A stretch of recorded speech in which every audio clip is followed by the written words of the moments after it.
Hi, everybody, and welcome to the first ever Tennessee Holler Fest. I'm Justin Canoe. Thank you very much for joining us. We've been looking forward to this, and we hope that it will be the first of many, preferably in person in future years when COVID is safely in our rearview mirror. Please get vaccinated and keep safe. Today, we're going to hear from a lot of amazing, inspiring people, voices from all throughout Tennessee. But before we do that, I just want to give a quick overview of what the Holler is and why we're doing this. We started the Holler in 2019 to be a voice that yells the truth about what's really going on in our state, where we get fed a convenient fairy tale by this GOP supermajority that runs it.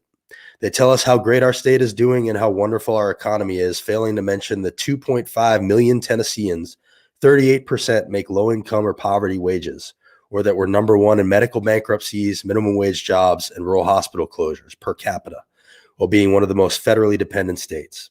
They complain about freedom and censorship while banning our teachers from the discussion of systemic racism or mentioning LGBT folks and attacking Black athletes for peacefully kneeling. They claim to support public schools while we're 46th in education funding. They pat themselves on the back for criminal justice and police reform, yet refuse to pass medical marijuana and criminalize protesters. The list goes on and on. We started the Holler to yell these truths that our state needs to hear, and we now have 10 hollers across the state. We hope you'll follow them and let folks know they're there. That growth has been made possible by your support, so I want to express my gratitude for all who have chipped in and ask anyone who hasn't yet to please consider supporting the work we do and subscribing and following all the Hollers. We also want to thank our sponsor, the Tennessee Equality Project, for the essential support they've given us this year. Ultimately, our belief is at the end of the day, the Holler is all of us, you included. It's a collective effort to yell the truth and hold our elected officials accountable. And today we're going to try to lift up some of the powerful, inspirational people here in Tennessee who do their own hollering about the issues facing our state and highlight the work they do to make Tennessee a better, more inclusive place. So I thank you for being here. We very much hope you enjoy it. And now let's start the Holler Fest.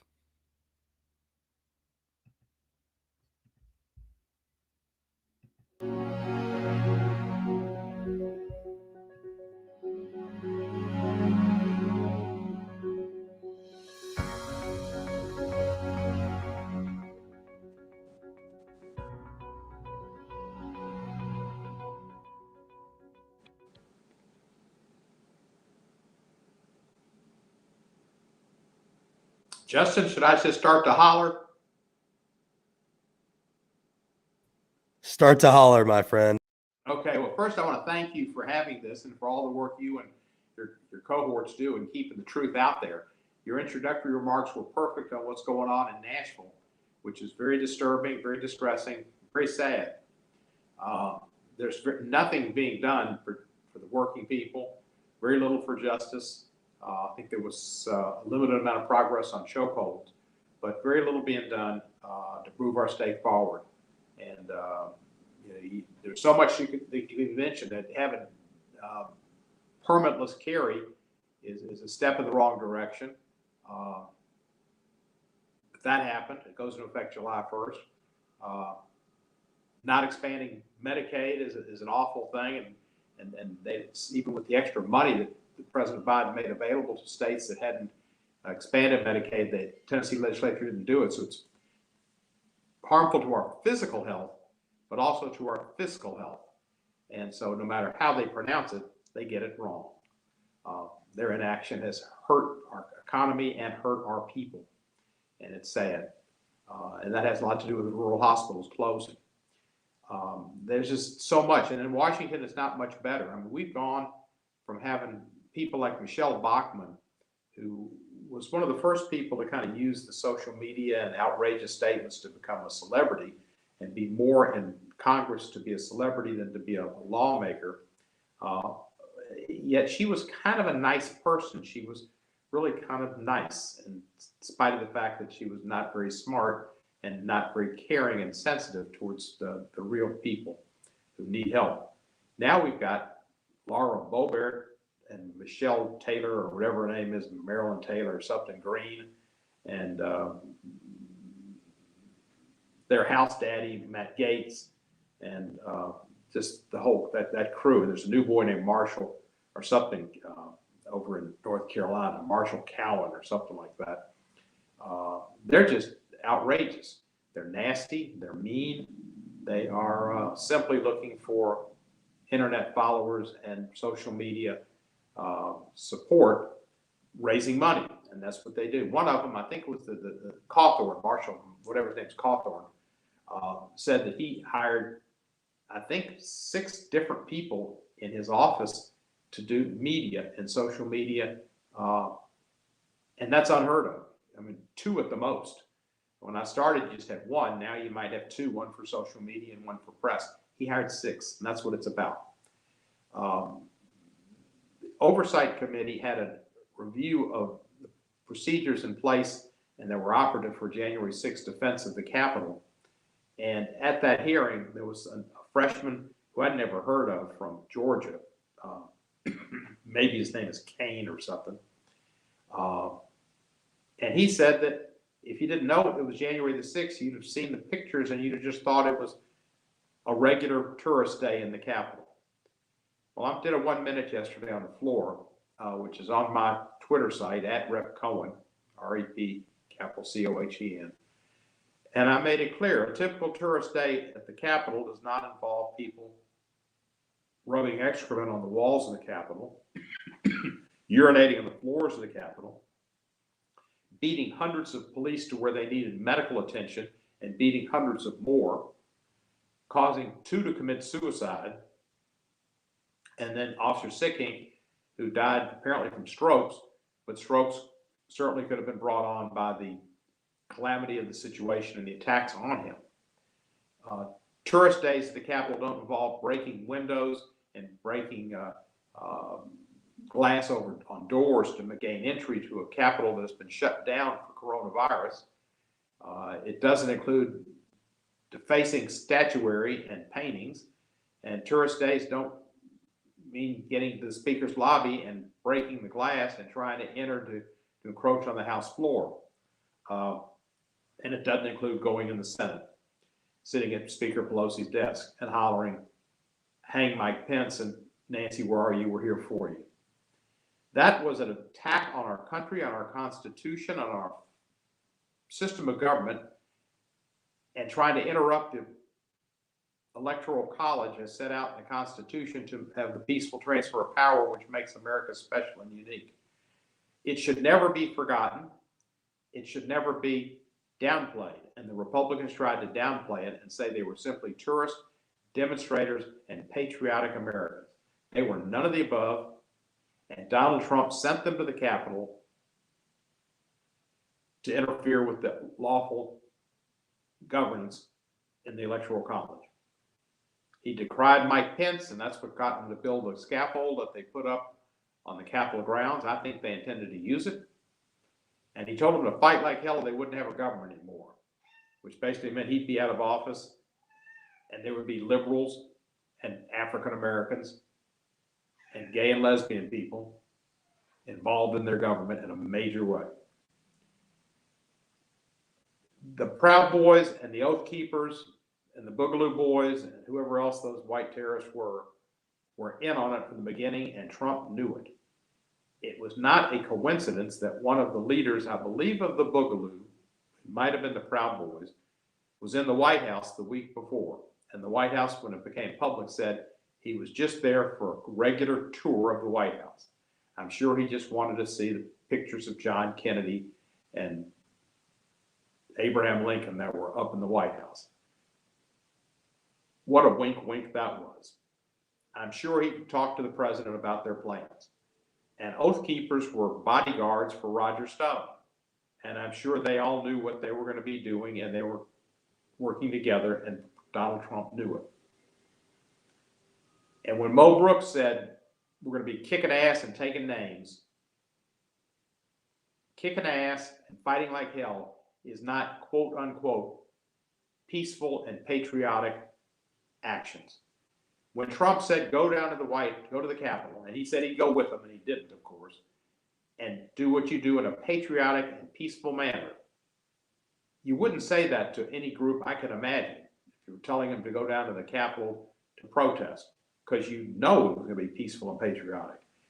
You only said that to cover your rear, because that was an afterthought, because you knew you wanted them to fight like hell. Trump's responsible for it. He tried to overthrow our government. He should never be forgotten. He should go to jail. He might go to jail because of the actions in New York concerning his insurance fraud, his tax fraud, racketeering. We're going to get to interview Don McGahn. Maybe we'll get information that can help us. And maybe the Justice Department will go after him for obstruction of justice, which he was involved in the Mueller report. And maybe we can get more information from Bill Barr. Was the worst attorney general maybe ever, because he intentionally, overtly tried to overturn our laws and our sense of justice, and the Justice Department being a place of justice and fair play, and turn it into Trump's personal law firm. The worst was when he tried to, and did, get the courts to allow him to represent Trump in a rape allegation that turned into a defamation action, and defended the president to say he didn't have to give a DNA sample to show whether he raped the journalist or not. A lot going on. Joe Biden doing a great job. We passed the rescue bill. We put money in people's pockets. We've turned the corner on the coronavirus, put lots of vaccines in people's arms. We're going to keep working against the virus, trying to keep our people safe, and we're going to look to have an infrastructure bill that will protect people. Our bridge in Memphis is cracked, the Minnesota bridge. There are other bridges in this country that are in dangerous conditions. They need to be monitored, and some of them need to be replaced, if not repaired. We'll do that. And infrastructure is more than just bridges and roads and ports. It's also senior centers. It's also child care centers. It's also broadband for rural and city areas. Lots to do. Thank you. I'm happy to be with you on the Tennessee Holler. Good luck. Keep up what you're doing. It's so valuable. I appreciate you very much.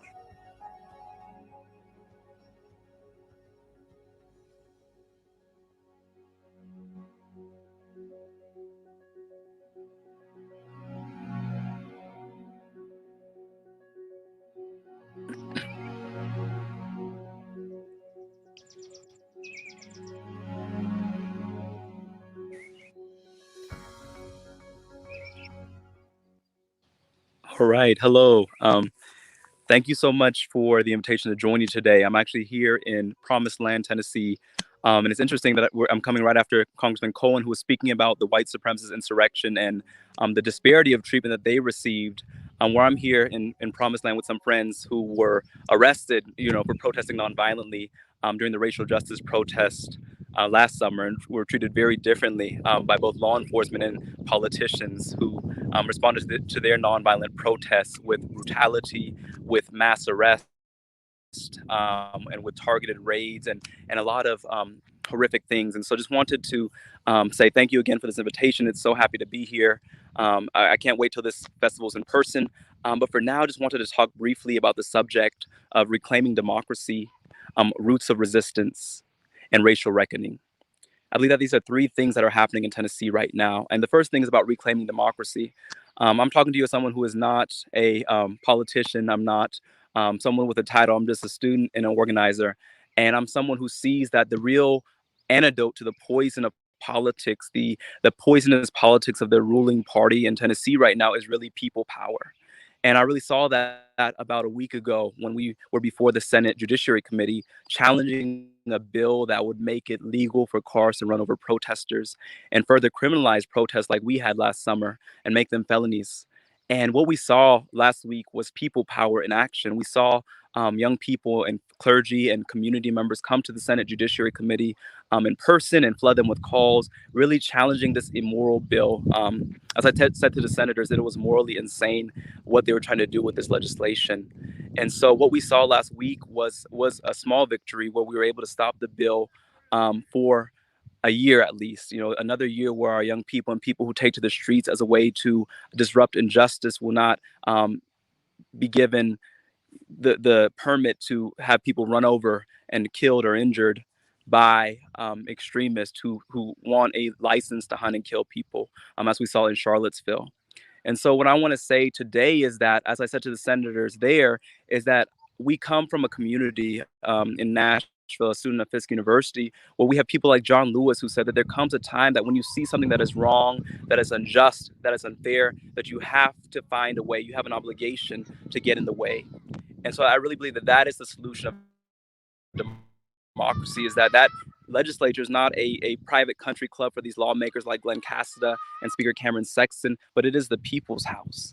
And our state constitution gives us the power, and it gives us the mandate to hold these lawmakers accountable and to inspect the records of the state, to be there, to engage in actions of nonviolent civil disobedience when we need to disrupt injustice. And so I'm really excited to see that movement continuing to grow in Tennessee. It is a multiracial, interfaith, intergenerational movement that we're seeing that is connected to a long lineage of freedom fighters. And so that's where I want to go to next, is the roots of resistance that we have in Tennessee. People like Diane Nash, whose birthday is actually today, John Lewis, Bernard Lafayette, Ida B. Wells, as we renamed the plaza outside the Capitol last summer. These are the lineage of freedom fighters who told us that you do not need a title, that you don't need all this money to influence democracy. But we as young people, we as people from East Tennessee and West Tennessee and Middle Tennessee have that power today to reclaim this democracy and take it back from the forces of white supremacy that have hijacked it and made it about giving wealth to those who are already wealthy, while not looking at what's happening to the vast majority of us, while taking money from public education, while refusing to allow schools to teach about systemic racism, while trying to make laws that criminalize protest. That is not the people's business. And I think that it's very sad that in Tennessee, it's good news when the legislature goes home from session. It's good news when they end meetings. It's good news when they, we have a year until they come back in January, because when they're there, it's not about the values and the issues that affect everyday Tennesseans, but it's about injustice. And I'll end with the last point, racial reckoning. We are continuing to face a racial reckoning in the state. I'm here on Promised Land, Tennessee, which was one of the first lands founded by freed African Americans, but we know that 150 years later, we still are not free.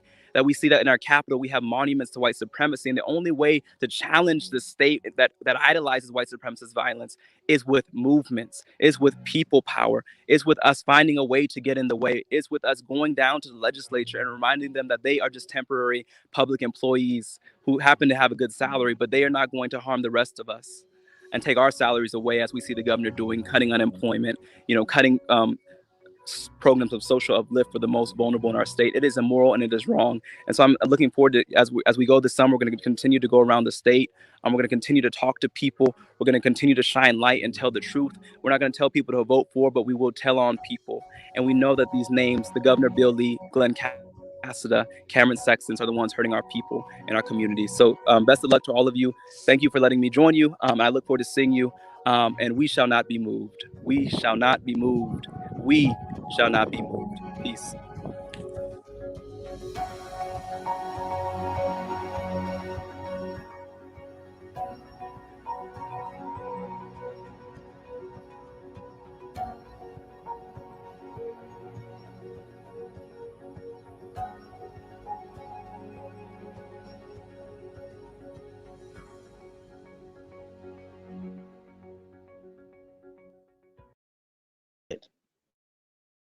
Good afternoon. It's great to join you this afternoon. I'm Councilmember Adlai Zofa Swara. And it is great to follow up with Justin Jones talking about activism and reclaiming our democracy. Another way for us to be able to do that is to have representation, to have people that represent us making decisions for us. And when we look at all the issues that we're talking about, I think just having people at the table will be able to do that for us. Now, as the first Muslim elected in the state of Tennessee, I can actually tell you that representation does matters. I see this in the council that is the first diverse council in Metro history. With 50% women, we have 25% African American, we have 7 LGBTQ, and then we have the veterans from all the caucuses created by this created by this diversity and the issues that we've been able to put forward, from making sure that the minority caucus are vaccinated, minority community get to be tested and vaccinated, and so many more. But I don't want to spend all of my time talking to you today about why representation matters, because it does matter. And I've seen it matters, and we all know. And I know that most of you listening to me do believe in it. That's why someone like me was elected. What I wanted to challenge us to do is to look beyond representation. What does it actually mean? And in my experience, I wanted us to contrast what I think we think representation is to what I believe it should be, and how we should continue to raise the bar. So I'm going to look into the who, the what, and the how of representation briefly with you this afternoon. The who. Right now, when we're talking about representation, we look at the physical identity of the person. And while that is great, it should not be the only thing. We need to challenge ourselves to vet people, to make sure that the person that we're looking at, do they actually represent the values that they profess to represent? For example, you talk about Muslims for Trump. That seems like an oxymoron. People that do not represent the values of the minority community that they're saying they're representing. So it's critical for us to not just look at the who on the surface, but to look at the who more in detail. Make sure that we dig deeper. We look at the character. We look at the beliefs. We look at the reputation of that person in the community. The other side of representation, so when you're looking at who, you're looking at the electorate when we're electing people. The other side that I want to look at is what. What is representation? And this, I'm talking to those that are elected, those that are actually working with the minority population that we now have. What is representation? Sometimes we look at it to say, oh, we now have a diverse council. Oh, we have our first Muslim. We check the box. That is the way that we look at it. We look at it on the surface.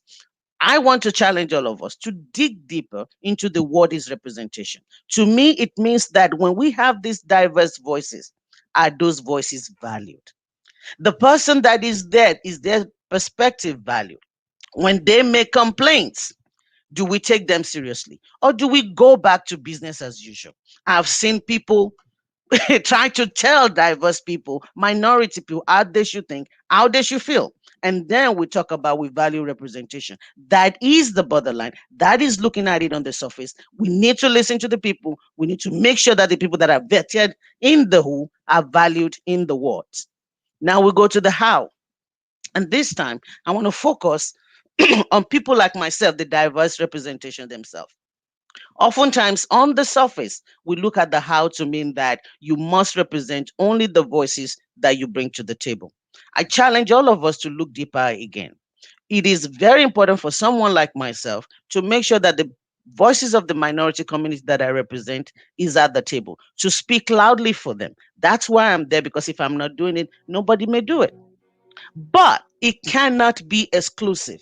It cannot be at the expense of everybody else. I see what happened at the state legislatures. Every day we have elected officials that forgets that they represent all of Tennessee. I see people voting over and over for their own self-interest, for things that only benefit people that look like them, that believe like them, that are like them. It should never be like that. Representation means that you should represent everyone, even the ones that do not look like you, that did not vote for you, that did not support you, that did not have the same belief system. That is the hour of representation. So when we're looking at representation, I cannot again emphasize why it is important. We all know why it is important. And we continue to do that. We don't have enough of it. We should continue to have more of it. We should continue to have that diverse voices so that all of our voices are heard. But I challenge us. We have to go beyond the service. We have to look at the who, we have to look at the what, and we have to look at the how. Because when we do that and not follow the cliche, we do better, we are better as a city, as a state, and as a country. So thank you all so much for having me. Let's keep representing the people. Let's keep increasing the representation, and let's keep redefining what representation means. We have to go beyond representation. Thank you again for having me, and I hope you all have a blessed day.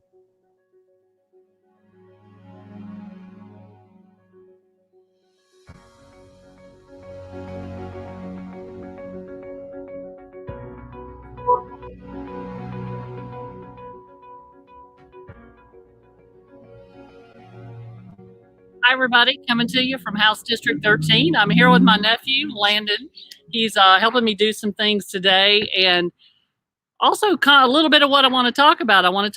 I need your help to keep hollering. You guys know that I'm not one to stay quiet in the legislature. I'm not one to let things blow by. I typically tend to speak up.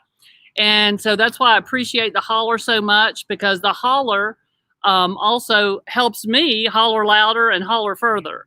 And so what I'm going to ask you guys to do is holler with us, because we are at a point now where there is so much we can do, and there's so much light that we need to shine on what's happening in Nashville and what's happening all around. And I think that we can do that with your help. We have a lot of message that's not getting into some of the rural areas and different areas like that. So for you folks out there, we all have a different bit of a reach in our social media, in our conversations, in our work. But we need to be talking about really what all of this boils down to, which is economic injustice. And we need to be talking about how the folks in Nashville are not working for the people back home. They're not even pretending anymore, quite frankly. I mean, we've got, we just had our governor refuse the $300 federal addition to unemployment. And all of the GOP legislators supported that, tweeted about it, and talked about it. Spent the last few days looking up who got federal government PPP loans, that many of those will be forgiven. So far, I've gotten to more than $6 million from GOP legislators who voted to cut hardworking Tennessee's families who are struggling, to cut their employment more than in half, from 26 months to 12 months. And so far, and I haven't even gotten all the way through it, more than $6 million for them or their families in PPP loans from the federal government. But they don't think you deserve that extra $300 in your unemployment check. And we need to be talking about that. We need to talk about the massive, massive tax cuts they have given to FedEx. Last year in the budget, the biggest tax cut in there was $21 million to FedEx, who had gotten a huge tax breaks from the federal government already. And we gave them a $21 million tax break, and nothing for Tennessee's hardworking families. Since 2017, they've raised taxes on our prices at the gas pumps 3 times. And since 2017, they've cut jet fuel tax for FedEx 3 times. They're working for billionaires and special interests and corporations. They're not working for you. And we need to share this information. We need to holler all across this state, sharing this information and talking about those kitchen table issues that really affect what's happening in people's houses and the struggles that they are having. And I'm asking you all to help us share everything from holler, share things from representatives who are speaking the truth and talking about some of these inequities that we're experiencing. We need your help. I'm going to be going on the road this summer, hopefully with Justin Jones on a little justice revival. Hope to come to some of your towns. Love to have you reach out and say, hey, we want you to come here. We'll help you set it up. So I just appreciate you all. Let's all holler from the rooftops, holler from the decks, holler from wherever you are. Share this information and let people know what's happening. Love you guys. We'll see you on the trail.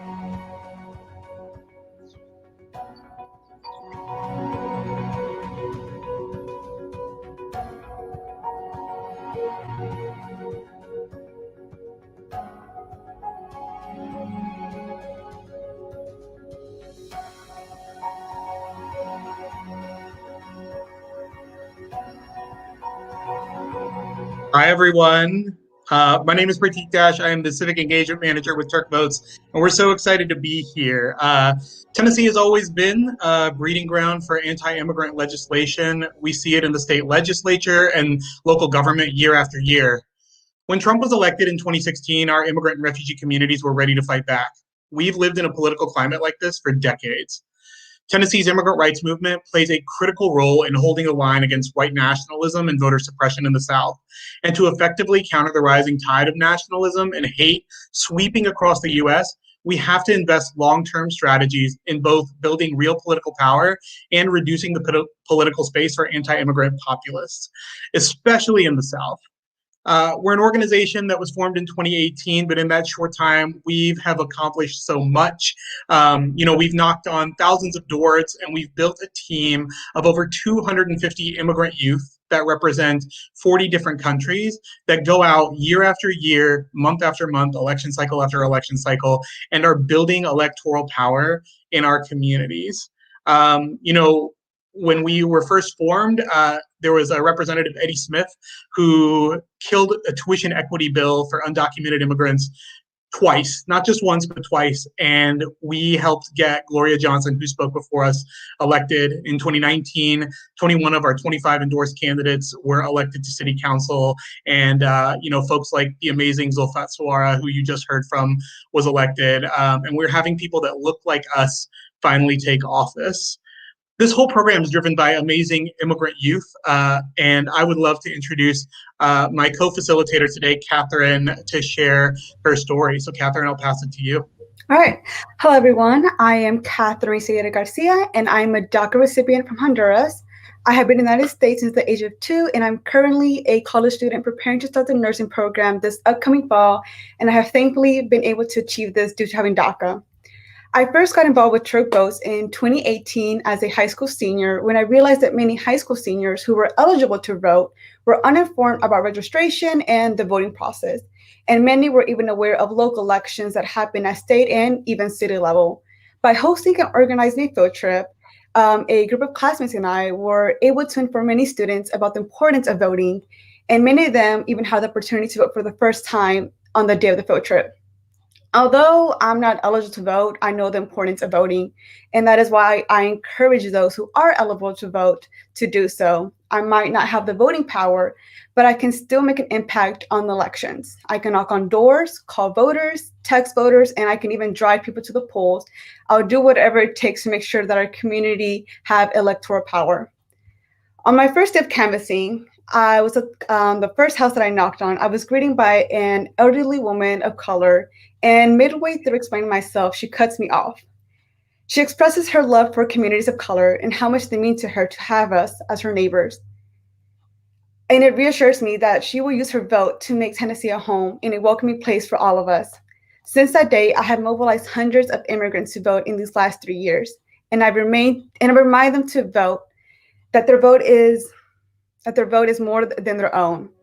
Their votes affect neighbors.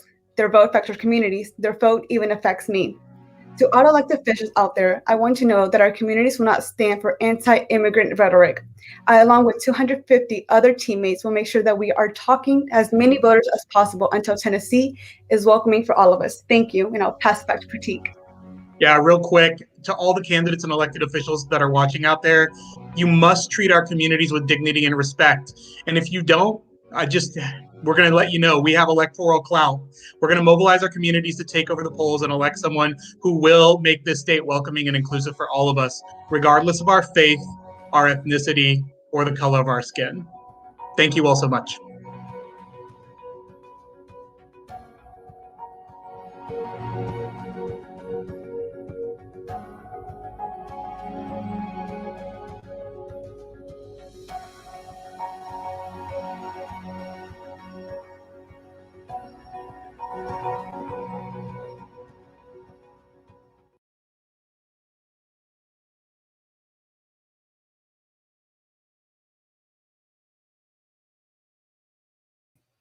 Marquita, you're muted.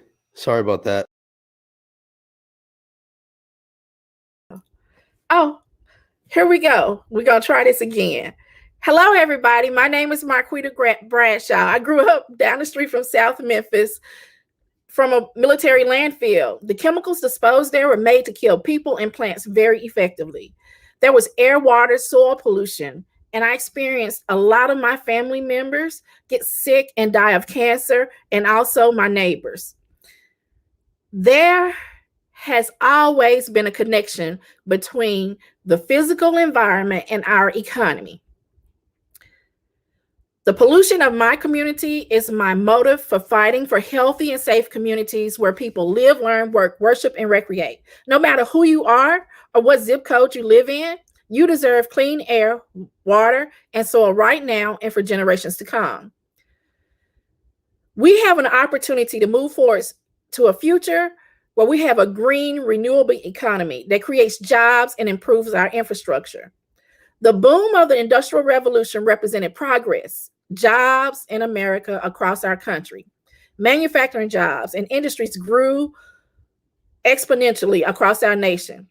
This progress boom was also tied to housing industry, roads, bridges, water delivery systems, and energy modernization. In the 30s, there was only 100 houses in the state of Tennessee that actually have electric. Now it's commonplace for people to have electricity. This progress has also had a hidden cost of pollution and pain. In Tennessee, there are a total of 68,000 environmental hazards. We can't ignore that some progress has caused pollution and pain in communities like mine and across the nation and across Tennessee. This burden of pollution is concentrated in certain areas, and that's called environmental racism.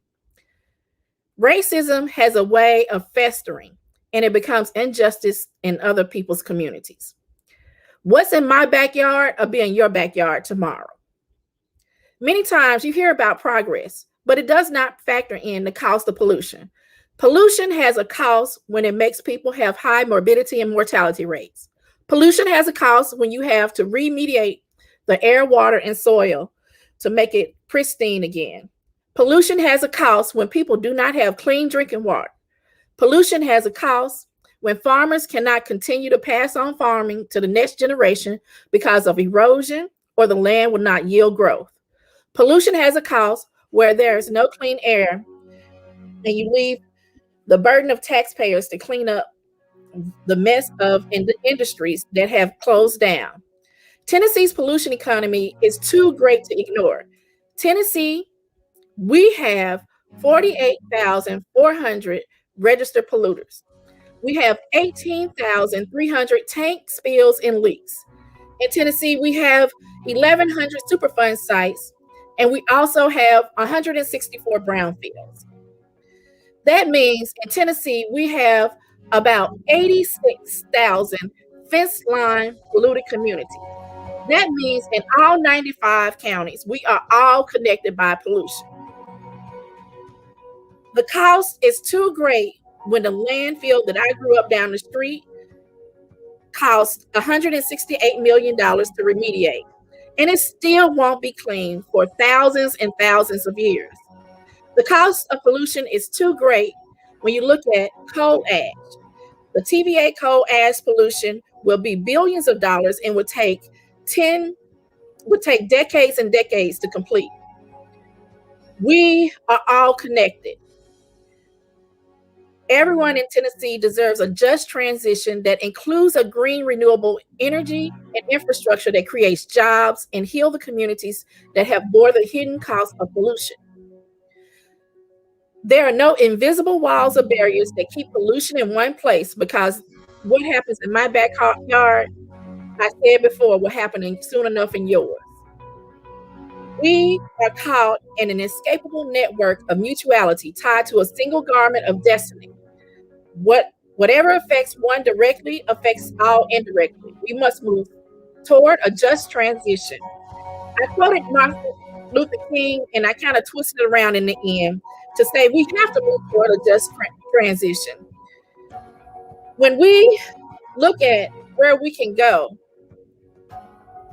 with a renewable green infrastructure that create climate positive industries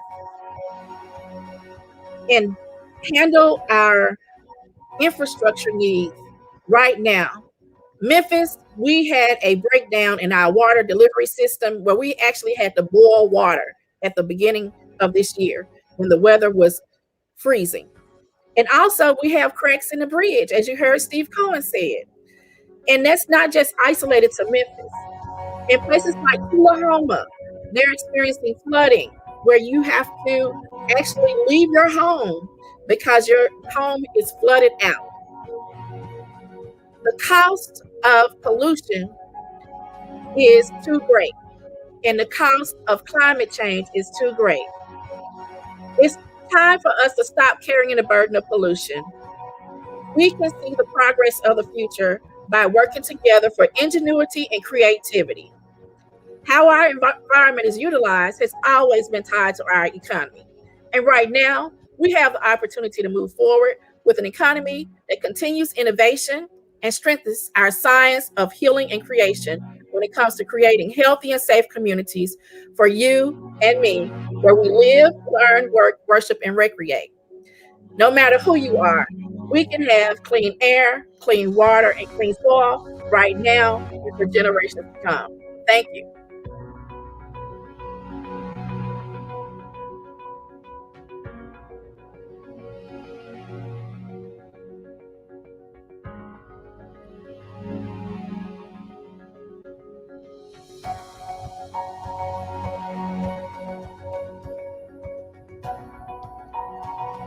Hey, Justin. I'm not hearing you.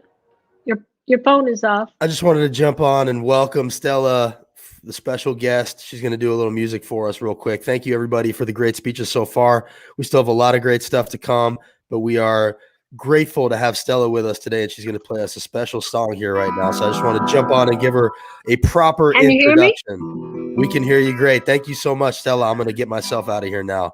Thank you for being okay. I'm going to play a little song, and then I've got some talking I want to do as well. I want to say that I'm really happy that Justin has decided to do this, and I look forward to when we can do this in person. And Steve Cohen and all the different ones who have spoken have covered a lot of very important things, and I have a few more things that I want to add to the conversation. But first, I want to sing a little song.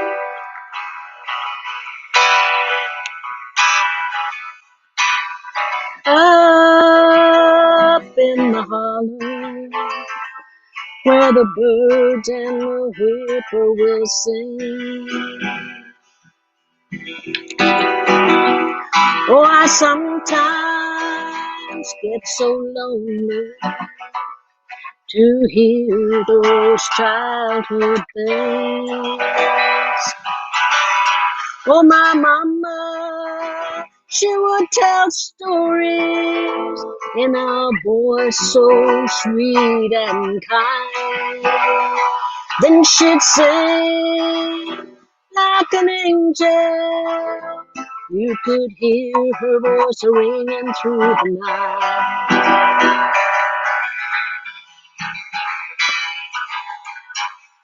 Up in the hollow, where the birds and the whippoorwills sing. Oh, I sometimes get so lonely to hear those childhood things. Oh, I wish my mama could rock me like she did when I was a child, and sing me one of her sweet stories, and tell me everything will be alright. Up in the holler,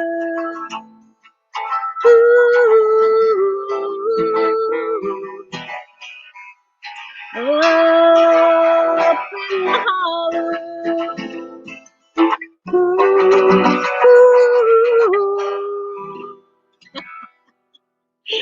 I just had to throw that one in there for you, Justin.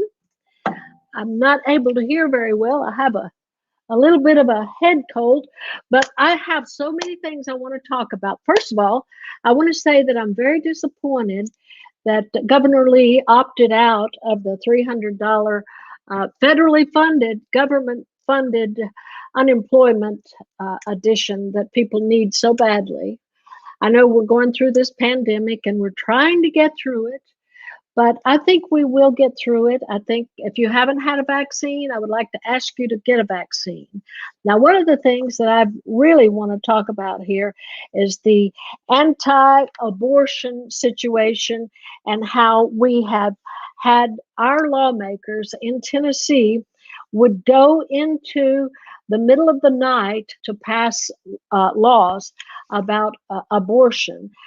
That tells me that they don't really feel like it's the right thing to do, but they're doing it anyway. In the dead of night, in the dark of night, they're trying to tell us how we should be and how women should be controlled when we can't even get equal employment to take care of our children and our grandchildren. I was a single mother myself. I know all about that.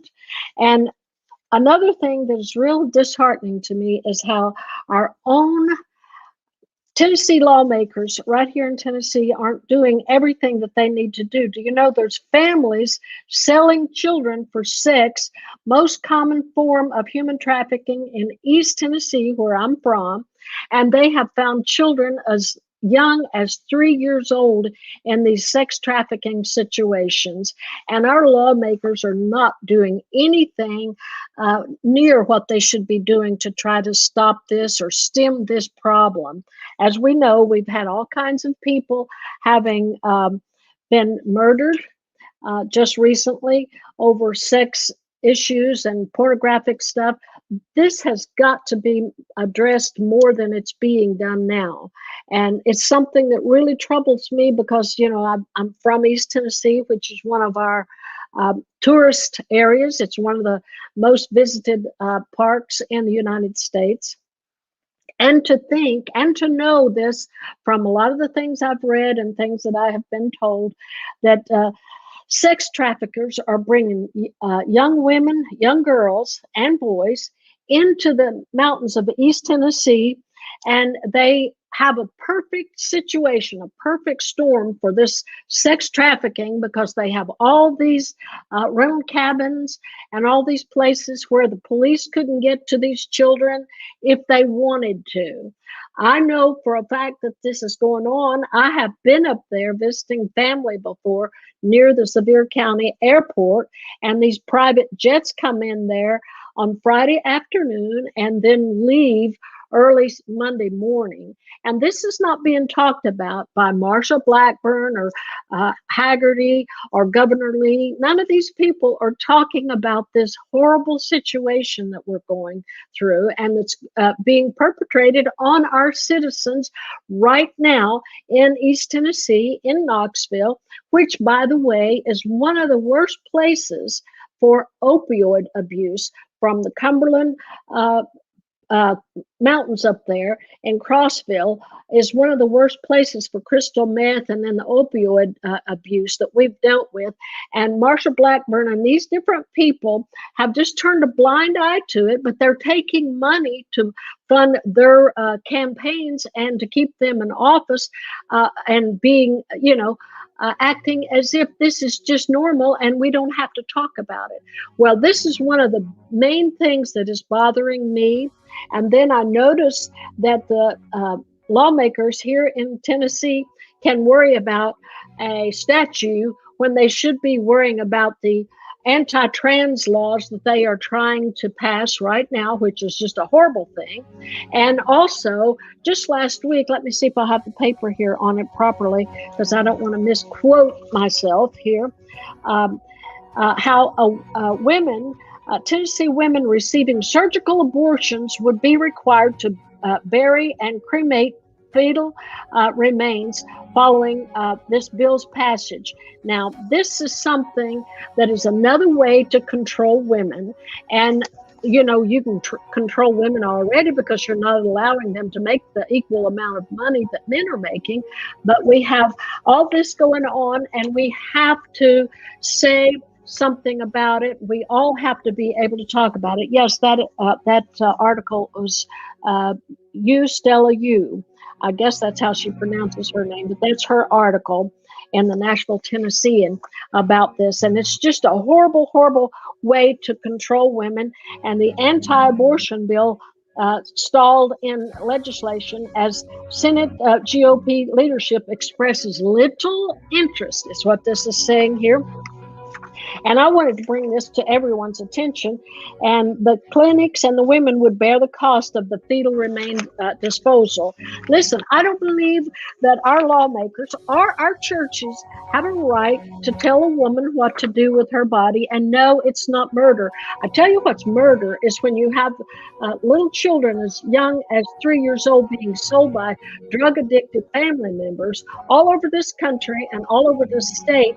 And then you want to pass an anti-abortion law, but you can allow this to go on and you can have a blind eye to this. This is not the way legislation should be handled. And we need to get new people in to take care of these things. Yes, we have climate problems. We have environmental abuse going on, the infrastructure thing. I'm horrified about the bridge down in Memphis this week when they discovered that crack on that bridge and all the stuff that's going on. We have to do more to take care of the people in this country and in our state than we're doing up to this point. I think I'm hearing music, and I don't know if that means I need to get off the air or not, but I still have plenty to say. But also, we have to do something about police reform because that is so outrageous. I personally had an encounter with the Metro Police here in Nashville that I still haven't recovered from. I can't imagine what the community of color has dealt with and what they deal with on a daily basis. We have to change these laws, and we have to get police reform in place here. We've got to have more things done to protect the people. I don't mind that the wealthy, the billionaires and everybody gets a tax break now and then, but what about us getting a break here? Just ordinary people need to have a break as well. And I don't believe that the church needs to get all up in our business. And I don't think that lawmakers need to get in the womb of women and tell us what we can do with our bodies. And it's not about murder. It's about being in control of your own body. And I believe that it's something that we need to be more inclusive about, and all families and all people should be treated equally and fairly. I don't know how much time I have left, Justin, so you might just throw me off when you're through. Well, I just want to say I really appreciate you doing this, Stella. I know we all do. Everybody's had a great time watching you and hearing from you, and you know, it can't be easy to be in the country. Mean to preach. No, you're preaching. People are loving it. I know it's not easy to be in the music world and speak out the way you do. So we really do appreciate you coming here and doing it, Stella. Thank you so much. Let me say one last thing. Go ahead. It's not popular for me to have been so vocal and so outspoken. And I was not that outspoken until we had such a huge sex scandal here in the country music industry a few years ago, and I was one of the only people that really had the nerve and the conscience to speak out openly about it. And that's why I wanted to bring this sex trafficking and human trafficking to the forefront today in this forum, because it's something that has to be talked about. It's not one of these nice little warm fuzzy things or one of these safe things, but some of us have to do that, as John Lewis says, or as he said said to us, speak up and have a platform and get in trouble if you have to. So Good that's trouble. what we have to do. Thank you so much, Stella. Speaking up, Thank you, keep Justin. speaking up, keep fighting that fight. We really appreciate you being here with us. Thank you so much, Stella. Thank you.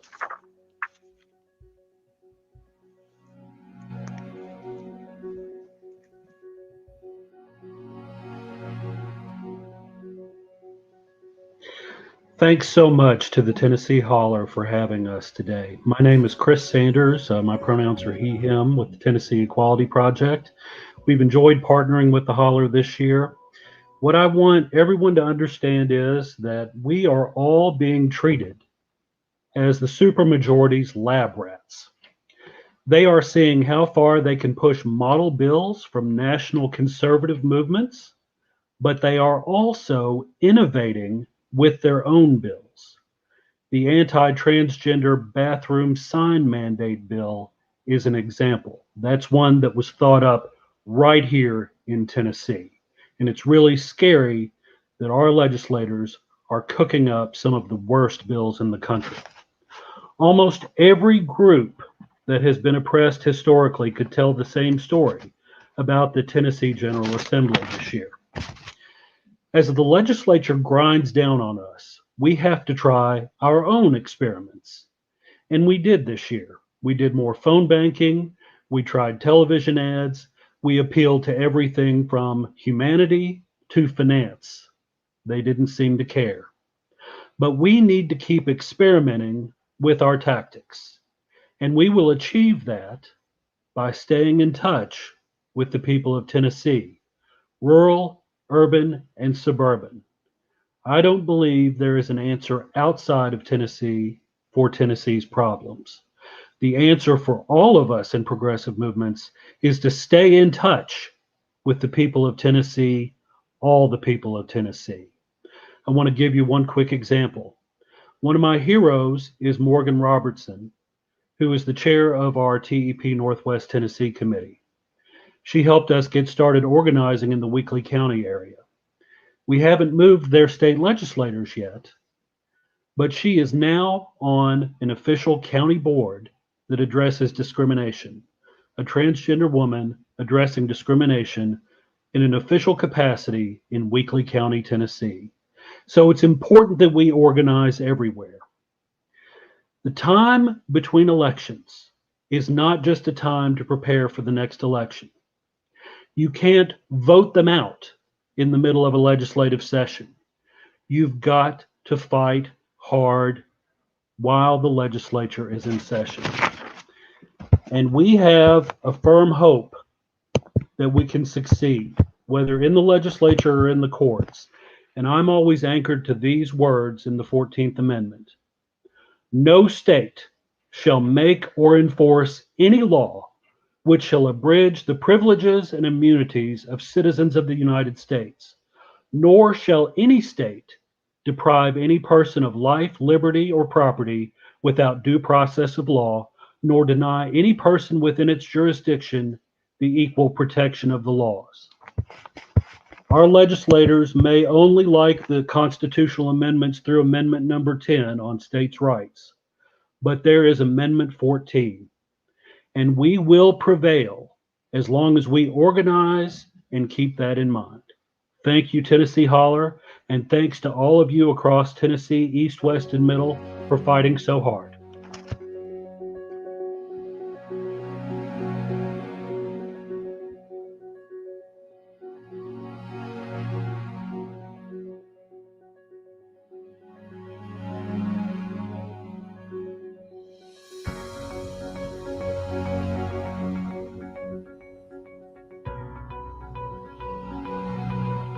Hello, everyone. My name is Allie Chapman. My pronouns are she, her, hers. I'm so glad that I am following Chris Sanders, who is an amazing person that I've partnered with this year. I really, really do appreciate this opportunity. I want to say that being an advocate isn't new for me, and speaking up when I see something wrong isn't new either. For several years, I focused most of my energy on addiction and substance abuse, specifically as it relates to mothers and kids. But this year was something else, and my world was flipped upside down in terms of the way that I advocate. After testifying 3 times in opposition of bills targeting queer youth, trying to rely solely on science as the best argument to protect children was my biggest failure. But I will call it a teachable moment. As a trained scientist, I have a technical way of seeing, categorizing, speaking, and writing about things. Data, figures, p-values, confidence intervals, pre-publications are music to my ears. This is truly my comfort zone. These are the robotic recitations that quite simply put everything into neat little boxes. Data alone, though, doesn't work for policy or people. Whoa. I now understand that the way that I looked at the world was biased and so simplistic that it feeds stigma and further dehumanizes the very people that I want to protect. By trying to put everything in neat little boxes, I left out the human elements, which are the most important. As a robot, I can tell you that in 2017, over 70,000 people died from drug overdose, that in 2020, over 80,000 people died from drug overdose, that addiction is a chronic relapsing disease, that queer-identifying youth are more likely to abuse drugs and put themselves in harm's way because they may not have the tools to support or cope with the stigma in a safe way. But as the middle child, who's now lost both sisters to drug overdose, I can tell you that they were captive to abusive relationships and complicated mental illness. They struggled to access a safe address, healthcare, transportation, and food. I can tell you that a horse trailer isn't a house. I can tell you that waiting 11 months to see a psychiatrist is sickening and deadly. I can tell you there aren't nearly enough compassionate, competent doctors out there. I can also tell you confidently that the system is designed for failure and that hitting rock bottom and tough love leads to thousands of preventable deaths. As a robot, I can tell you that nearly 90% of Tennessee students experience bullying and harassment and physical threats because of their LGBTQ identity. I can tell you that nearly 40% of all homeless youth identify as LGBTQ. And of these youth, nearly 1 every 43 seconds attempts suicide. Now, as a mother and not a robot, I can also tell you that the executive leadership at my son's school said the school community is not yet ready to embrace you. During a meeting, they received a special letter weeks before 11th grade reminding him that he was assigned specific bathrooms, that his privacy was violated because he was monitored by some teachers in school. And sadly, the good and kind teachers who wanted to be supportive publicly could not because they were just too afraid to lose their job. I can also tell you stories like his are the real reasons why our queer kids suffer from mental illness and suicidality, trying to cope with the way they're treated by their oppressors, not because of who they are. It was obvious to me from the start of the 112th General Session that science is weaponized by those who don't understand it. They no longer care about the financial cost or loss of life because of discriminatory legislation. I knew my job needed to change. The fourth and final time I testified, I chose not to be a robot. I let my guard down and it was really hard. I cried a little, but it was rage, not sadness. I fought my scientific instincts to rely on statistics about deadly impacts of removing transgender healthcare from youth. I also fought the urge to politely plea with the opposition in the room to make them comfortable, because I knew they'd already made up their mind. It didn't matter what I was going to say. It was my honor and duty to speak the truth, and it was liberating to speak the very uncomfortable truth, myself included. I will not yield to the oppressors, and I'm a mama bear who's grown tired of making everyone more comfortable. As a scientist, as a sister and a mother, and as an ally, I know that isolation is a very toxic place, especially for marginalized and vulnerable people. Data is great, but we need to recognize that its value only exists in the world we create, and we must paint the whole picture. But I also believe that building safe communities can only happen with truth-telling and a lot of discomfort. I invite everyone to think about your comfort zone as an advocate and ask yourself if it's holding you back from changing the conversation to confront oppression and reduce stigma. Thank you to the Holler for this opportunity. I'm so grateful again for being here.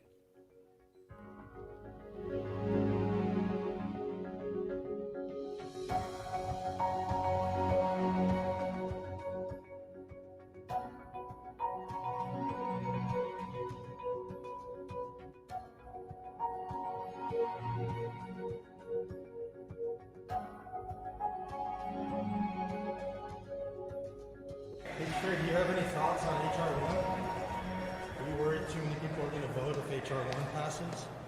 Do you think Slatery should sue if HR 1 passes because too many people will vote? How do you think you should be judged as a Secretary of State when we're at the bottom in voter turnout? Does that mean you're doing a good job or a bad job? Trey?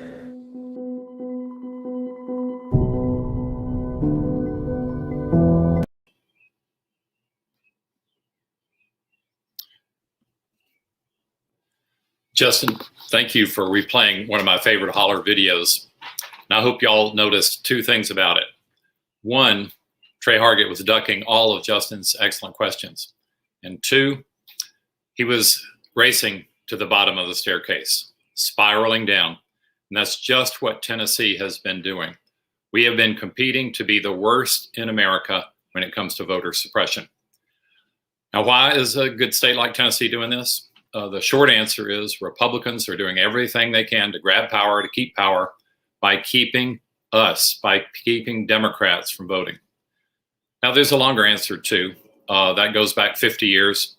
The Republicans have had a so-called Richard Nixon Southern strategy for literally half a century.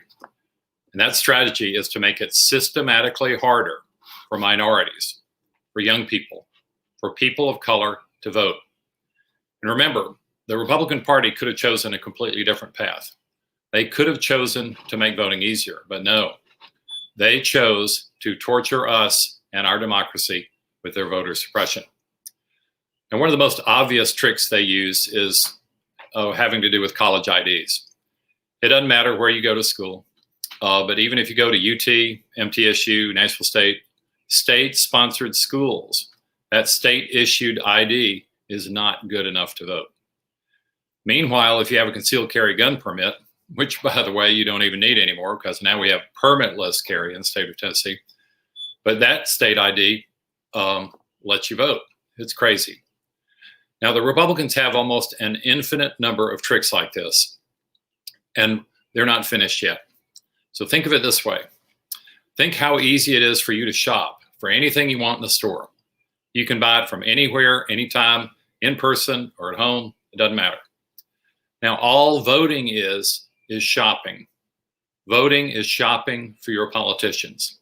And you should be able to shop for your politicians just as easily and safely from anywhere you want, from your couch if you want to. Now, what can you and I do to stop this voter suppression? The most powerful weapon is called HR 1, the For the People Act. It's in Congress. This proposed federal law would preempt all the stupid state laws like Tennessee's got. And it would require automatic voter registration, so you don't have to go through the rigmarole. It would allow same-day voter registration. It would allow easy absentee balloting. You remember, no one wants voter fraud. But remember what we've done with credit cards and shopping. We don't want credit card fraud either. And we've made shopping very, very easy. Now, HR 1 does other great things too. It cleans up campaign finance. It stops gerrymandering, one of my favorites. But my all-time favorite is it even requires our Supreme Court, the highest court in the land, to have a judicial code of ethics for the first time in American history. Those rascals have gone 250 years requiring lower courts to have ethics, but not themselves. Of course, I voted for HR 1 every time it's come up, and now it's in the U.S. Senate. We've got to get the Senate to pass this bill, even if that means busting the filibuster to do it. Filibuster reform is long overdue. And the best way to break the logjam of senators hiding in their office and ducking important votes, like Trey Hargett was trying to do with Justin, is to force them to hold the floor if they want to, until they are risking literally busting their bladder. That's the way it was done in the movie Mr. Smith Goes to Washington, not the technical paperwork filibuster that's staff-driven the way they have it today. If they want to hold the floor, hold the damn floor. Don't go to the bathroom for as long as you can stand it. That won't be very long. Other than HR 1, we need to take local action. And I'm proud that no congressional office in America has done more to help with end voter suppression than my office. First, with Project Register, where we enlisted not only our able staff, but tons of volunteers to go to every high school we could find to encourage our young people to vote. We used pizza videos. We used live demonstrations of voting machines in the cafeteria. Now, it's crazy because state law already requires local election commissions to do this. But guess what? They haven't been doing it. So we helped them. In fact, we helped them a ton. In fact, we helped them more than they wanted to be helped. Project Register also encouraged our employers to encourage all their employees to do their civic duty and to vote. We also engaged in a program called Early Vote Tennessee. And there we had the help of good folks like Ashley Judd and the Nashville Predators to use the 3 weeks of early voting that Tennessee's got, so that every day of early voting, different groups are going out there. It might be your family, it might be your church, it might be your community group, it might be your neighborhood. Go out and vote. It's extremely important that people take advantage of the 3 weeks of early voting so you get your vote cast. And don't forget to persuade your family. Sometimes we have relatives who are not as enlightened as you and I are. They need a little persuasion. And especially for those who are like-minded, please get them out to vote. Now, we should have known from the start that Trey Hargett was trouble.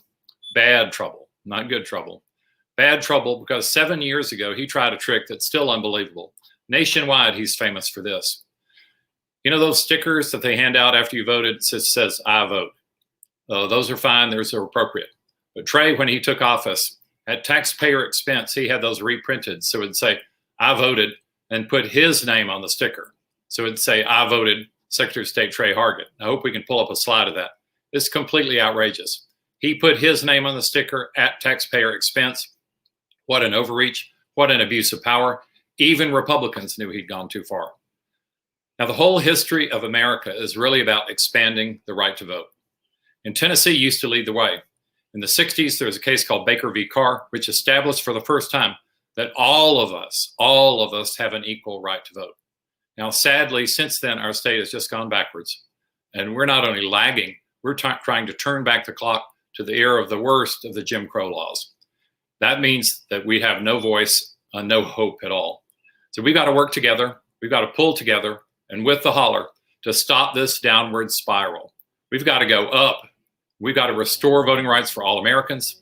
And like H.R. 1 says, government must be of the people, by the people, and for the people. Thank you, Justin and the Holler, for this opportunity.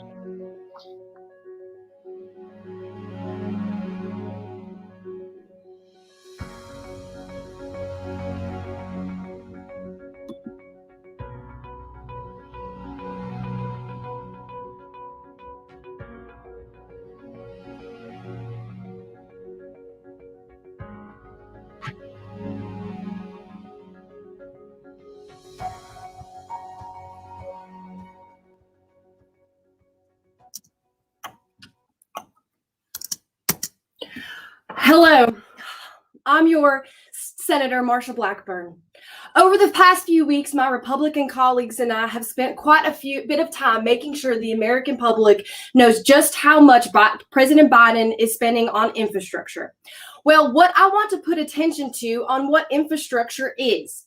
Since the radical left clearly has lost their minds, I want to first review the definition of infrastructure. Infra is Latin for below or beneath, and structure is a 15th century word for a building. And you know what was happening during that time in the medieval ages? People died of something called the sleeping sickness. Very suspicious, just like coronavirus. Hardworking taxpayers built walls to make sure that they were safe from this sickness. And that's how the word infrastructure came to be. Walls have proven to be an effective tool at stopping pandemics. Why have we stopped using them now? The science hasn't changed. Biden's boondoggle, aka the Build Back Better plan, is a liberal wish list, and here's why. I'm going to cover unemployment problems. I'm going to cover caregiving, and I'm going to cover taxing the hardworking global elite. First, let's look at our unemployment problem. All across Tennessee, business owners are struggling to get workers back on the job. Meanwhile, President Joe and Nancy Pelosi are paying people more money to stay at home. President Biden is making it too cozy for Tennessee workers. Instead of spending 12-hour days at Dollar General making a hard-earned $7.25 an hour, the Tennessee worker would rather stay home, spend time with their families, and work on side projects such as starting their own business. When I worked at Mary Kay at the Franklin Galleria, I made the same amount of money 20 years ago. And if I can do it, the Tennessee worker can do it too. Biden's boondoggle also wants to implement strong labor standards by sustaining wages and revitalizing manufacturing through workforce development. He's calling for a dislocated workers program to assist workers who have lost their jobs. Joe, the workers aren't lost. They're here and in Tennessee. Biden bucks are encouraging people to stay home, and it's time to get Tennessee and America back to work. Second, Tennessee doesn't want caregiving support, including socialist universal child care. Biden doesn't give a rip and flip about the federal deficit, which is clear when he said humans are infrastructure. Who cares about humans, Joe? It's about money. I have learned from my 2 town halls the past year that Tennesseans care about potholes. They care about fixing bridges, but they mostly care about potholes. They don't care about the elderly aging with dignity, keeping Social Security solvent, or homeschools. They just don't care. Like many Tennesseans, I was also horrified to find out that over $400 billion Biden bucks will be spent on elder care. Joe, elder care is not potholes, okay? I know potholes are not flashy, but that's what Tennessee needs. Biden has also proposed universal child care. In Tennessee, almost 48% of residents live in a child care desert. But you know who else had universal daycare? That's right, the Soviet Union. And look how well that turned out for them. Kids went straight to those Soviet gulags. Infrastructure is potholes, Joe. Not 2 years of free community college, 12 weeks of paid family leave, and making sure that families can put food on the table. That's not infrastructure. Lastly, let's talk about taxing the hardworking global elite to pay for this infrastructure. We don't need to be worried about the 1% and my personal favorite corporations, which don't need to pay their fair share of taxes. What we really need to be worried about is Chinese communists, particularly Chinese pugs. There is now research showing that the Chinese government, led by President Xi and working with Huawei, used chips to embed mechanisms in spies that are being transported in the form of pugs. No one is safe from a pack of Chinese pugs in this country, also known as a grumble. Anyways, Biden's boondoggle is a naked attempt at rewarding work and not wealth for taxing the uber wealthy and closing corporate loopholes. I, Tennesseans, will not stand for wealthy investors paying the same share as their workers. Let the ultra wealthy dodge their taxes. This has been a cornerstone of American democracy since the founding fathers.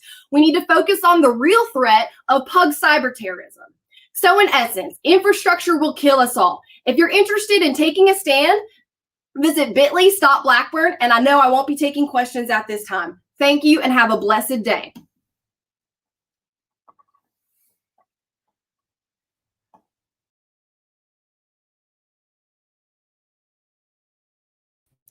That was Marsha's first town hall since February 2017. So I just want to really thank her for taking the time to be with us today. And, you know, this was a momentous occasion. So thank you, Marsha. All right, on with the show here.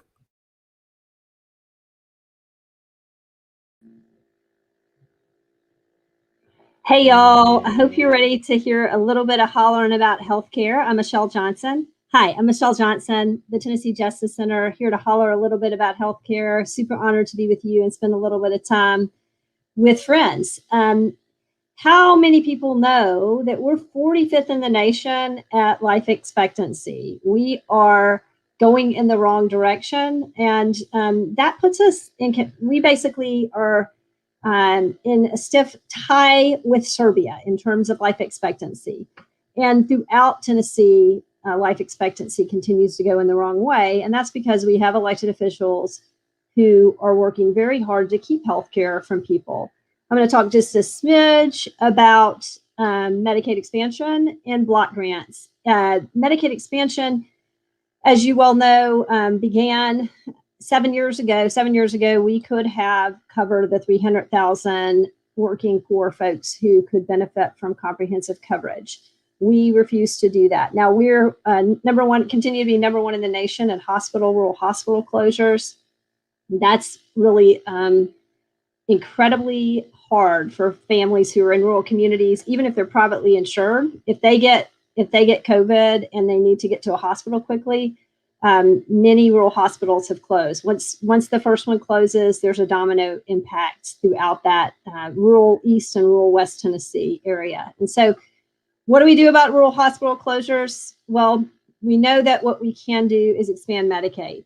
Unfortunately, we stand to gain about $1.4 billion every single year, and our elected officials continue to play this game. They will not, under any circumstances, consider expanding Medicaid and giving health care to waitresses, home health aides, construction workers, many of these essential workers who have enabled us through the pandemic to be able to be safe and to be able to thrive as a state. Those people are going without health care right now and going without the peace of mind that they deserve. So $1.4 billion every single year, our state says no thank you to. They complain that maybe they can't afford it. And so the Biden administration said, okay, here you go. Another $900 million to incentivize our state to expand. We're only one of 12 states that haven't expanded. If someone were to offer our state $900 million to do most anything, it feels like it would be worth just a little bit of a hesitation to figure out whether it's something that we could do. And in fact, Randy McNally said he thought it was worth considering given the change of the law. Immediately, the governor and Cameron Sexton said it wasn't worth considering. And so now we continue to lose. We're paying $900 million to ensure that waitresses and home health aides and construction workers don't get health care. And what we know, because for 7 years in other states, those same people have health coverage, it's a natural experiment playing out. We know that women are less likely to be diagnosed with cancer. We know that infant mortality goes in the wrong direction in a state that refuses to expand.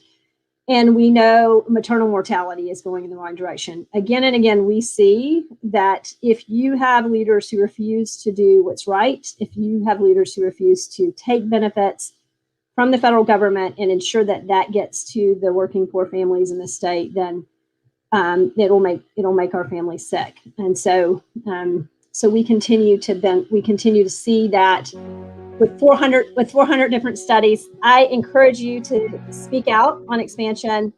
And the last thing is block grant. Block grant, our governor is the only governor in the nation who said, I want to have less money in the middle of a pandemic. And that would be horrible for families both in Tennessee and across the nation. So keep hollering about healthcare. Our kids and seniors deserve better, and we're going to keep hollering with you. That's it.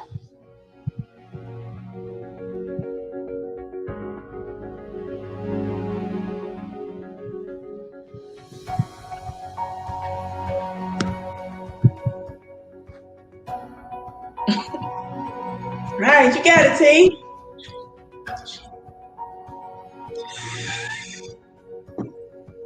Walk with me, Lord. Walk with me. Walk with me, Lord. Walk with me. While I'm on this tedious journey, I want Jesus to walk with me. Descendants of ancestors forced into chattel slavery that built and birthed this great nation, beaten, raped, hurt, and abused while managing to avoid cultural castration. No, we didn't inherit generational wealth. Our behavior was conditioned and passed down through generational curses. You know, the kind you judge on TV or mock in modern rap verses. Born into poverty, raised by single moms, taught to get it out the mud and march to the beat of our own drums. Thick hips, big lips, dark hair, unruly hair. So much swag, it just ain't fair. No wonder when we walk in, they stop and stare.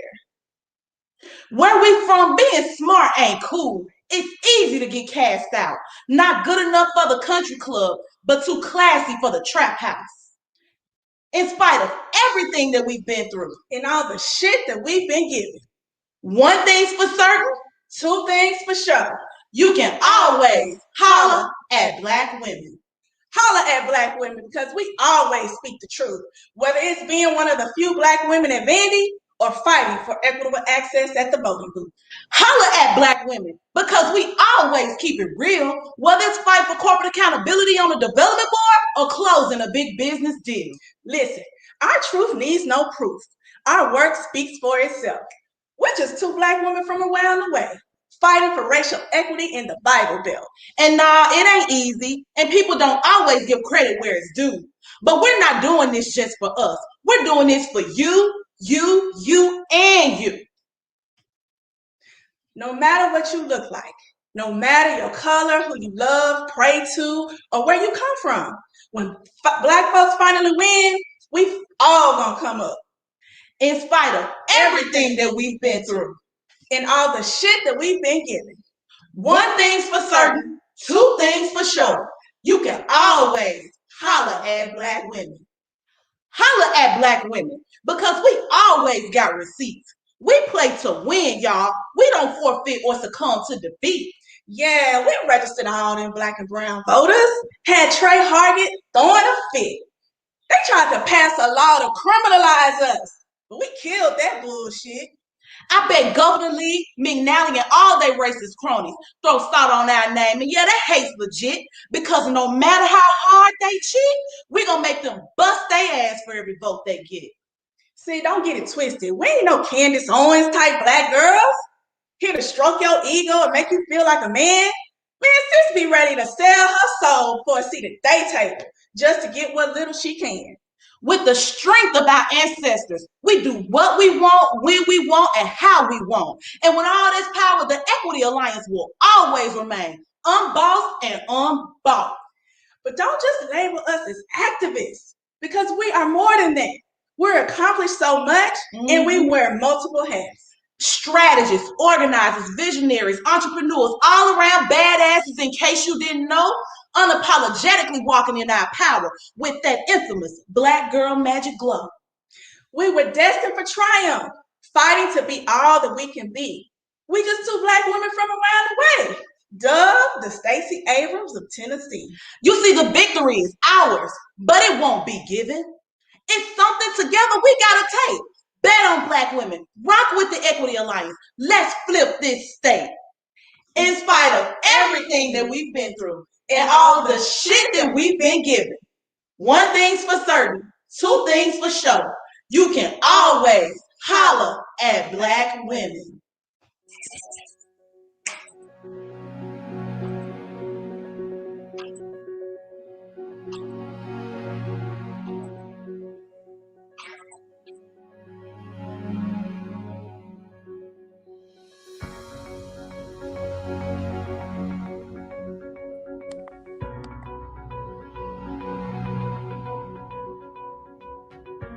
Hey, what's up, y'all? What's up, the Holler? First of all, goodness gracious, who could possibly follow Charlene and Tequila there? The Equity Alliance, not me, but hey, it's a rough job, but somebody's got to do it. That was absolutely fantastic. Howdy, y'all. I'm so glad this is happening. I'm very glad to be here.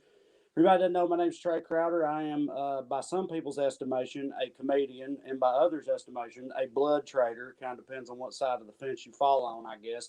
But more importantly, for our purposes right here, right now, I am a born and bred Tennessean. And I've always tried very hard in the face of much adversity to remain proud of that, proud of Tennessee. And I've always done a good job with it. But I'm not going to lie, it's been a little tough lately, in the past few years. There was a time where, we were making community college free for people and things like that, where I was like, yeah, all right, we're turning it around. And I've always thought on a macro scale, we move in the same direction generally, So I was like, it's going to be fine. Things will be fine. But then a lot of shit happened in recent years. And it's been hard to maintain that optimism, but I'm able to do so because of things like the Holler and things like this today. But it's been hard, especially like you look at Georgia, and I feel so proud and jealous of Georgia. Everything happened after them elections and all that. I look at them. I'm like, see, that's what's up. I feel like if the southern states are a group of siblings from a family of alcoholic fuck ups, basically, which I think is a pretty good analogy, then Georgia's the one that's like, hey, they got their shit together. They got a good job. They're finally putting it on the right track. You know, and yeah, they backslid a little bit with that voter suppression stuff, but still, it's like you look at Georgia, like, good for you, Georgia. You got it going on. We're all so proud of you.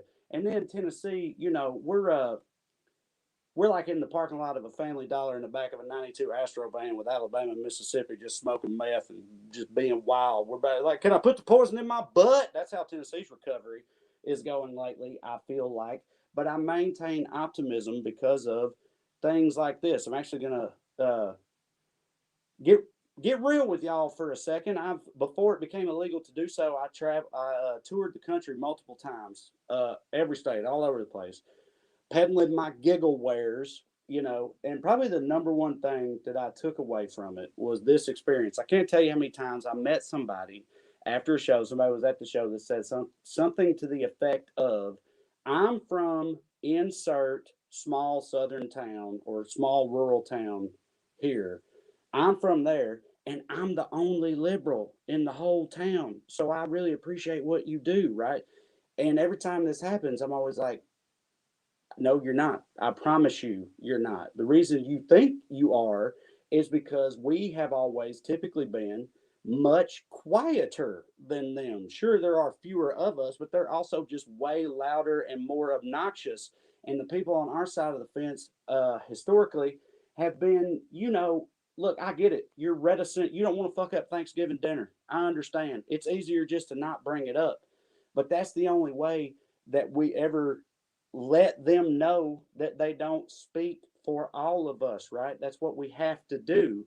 And that's why as soon as I became aware of the Tennessee Holler, I was like, that right there is what's up.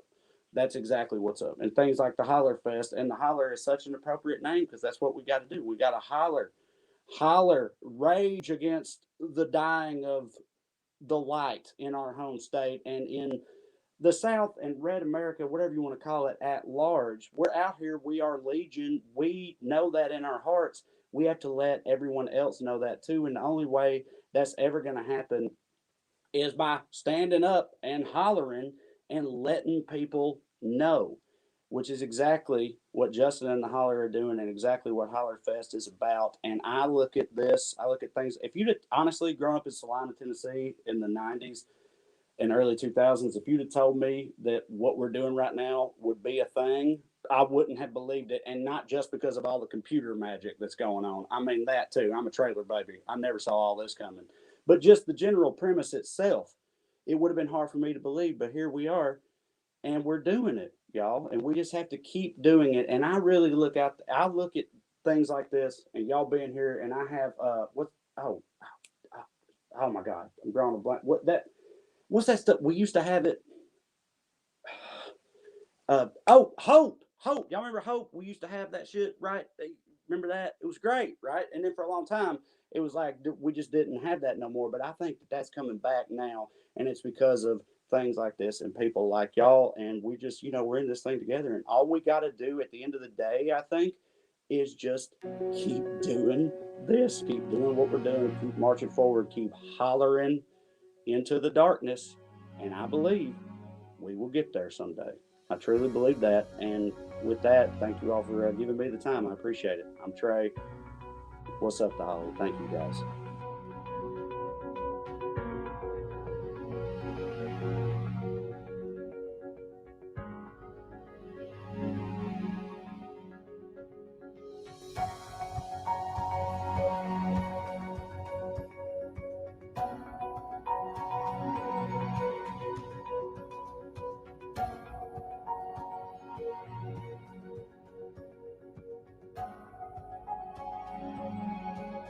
Let's try this again. Hey, what's up, everybody? I'm Hendrell Remus, chair of the Tennessee Democratic Party. Today, we've heard a lot about bad legislation and the issues that matter most to ordinary folks. And we've got even more to go today. But I want to take a different approach. Over the course of the next 18 months, we have a tall task ahead of us, and that's winning. So today, I want to holler at you about how to approach politics like we want to win. I know many of you are probably thinking, what in the hell is this guy talking about? Well, it's simple. We've been playing politics, but obviously we haven't been playing to win in politics. Let me explain. First, if we're going to start winning, then we have got to get out of our own way. You know, there are two words that come to mind when I think about this: unity and urgency. And when it comes to unity, we must be willing to accept the fact that, you know, everyone's not going to get the microphone or the opportunity to control the platform. Simply put, we must realize that all of our issues are important.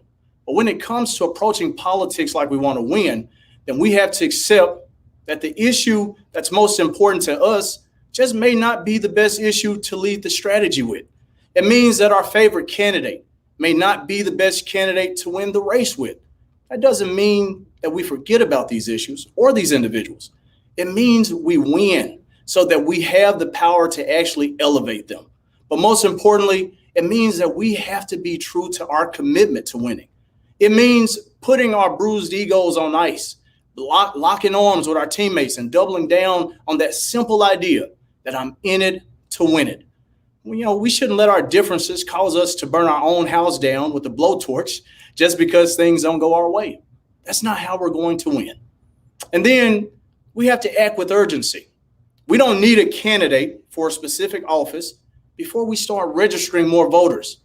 That's an urgent need, regardless of who the candidate is or what election it's for. You know, organizing our communities and empowering grassroots efforts is something we should be doing with urgency, because we can never have enough people doing the work to mobilize more voters and ultimately get them fired up and out to vote. We have a responsibility to do that. Secondly, we can't be afraid to try something different. When you're losing, you don't keep running the same plays over and over again. You either change the coach or you break out a new playbook.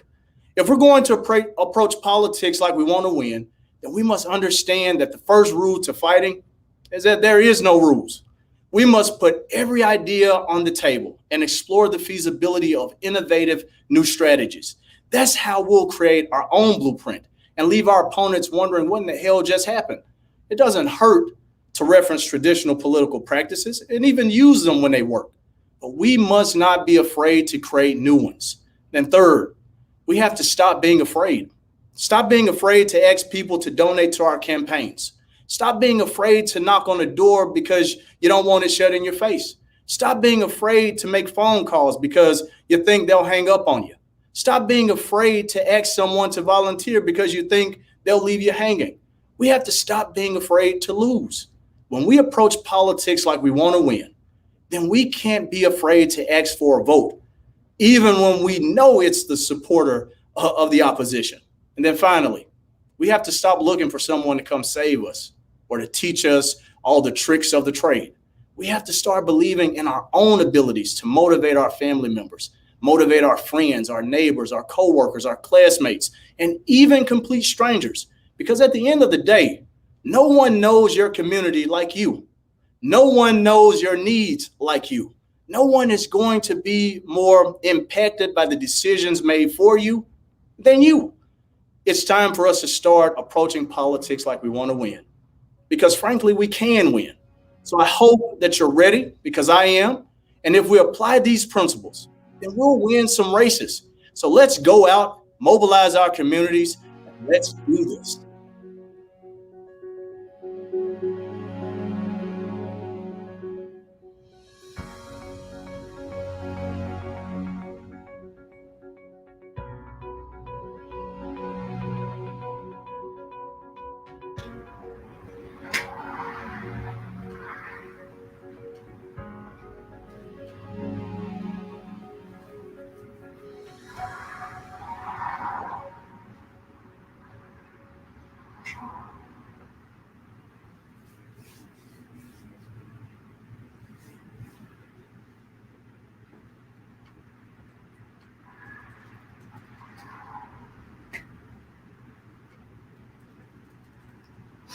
You got me up? Yeah, I see you live. Oh. So what's up, everybody? My name is Odessa. If you don't know me, you should know the name to a face this pretty. But okay. I get asked all the time, especially these days, Odessa, why'd you leave Metro Parks? Odessa, why'd you start Stand Up Nashville? Odessa, why? And I always give the technical and external reasons why, but I never get to tell you about the real reasons why I left. There's nothing more fulfilling than having joy. Matter of fact, the only thing I can even think about to even be more fulfilling than having joy is being able to create joy or give joy to others.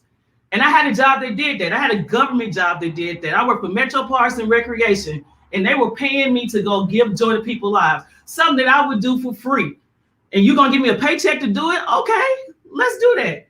But it became abundantly clear that there were a lot of hurdles in front of me creating that joy for myself and for others. Now I can understand having to get over hurdles that I created myself. My mom used to say it all the time, you lie in the bed that you make. But what I couldn't swallow is having to get over hurdles that was created by a government. So that's when I drifted off into Odessa land and I started to think, does this country have a mission and a vision statement?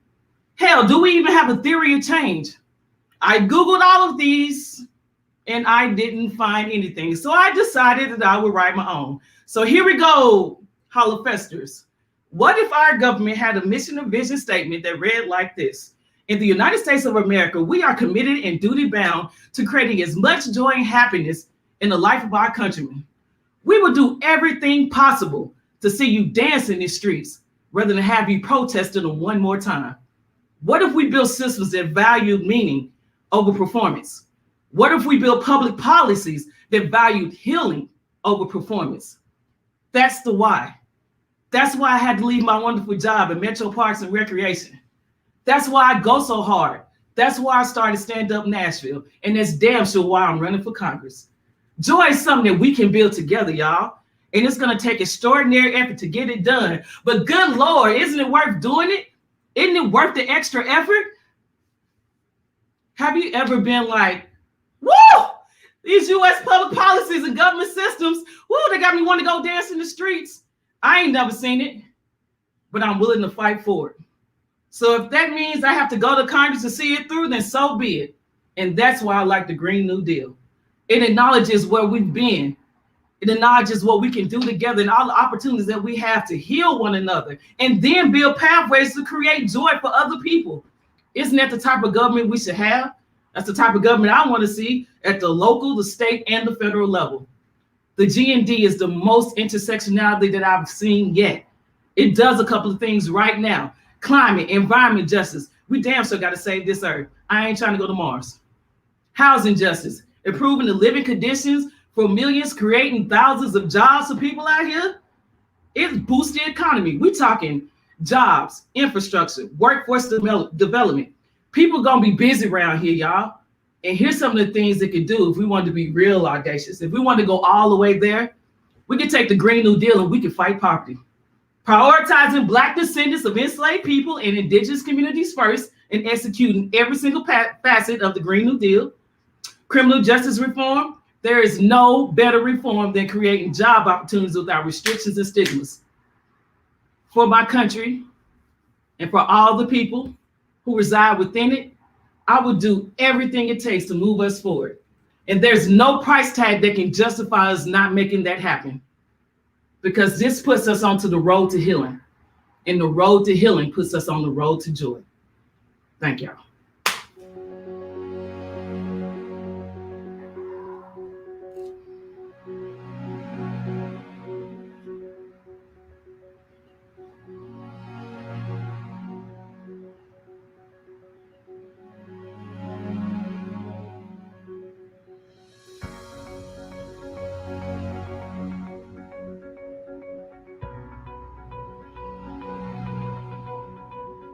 Got some comments. Is it done? Is it clear? Mm-hmm. All right.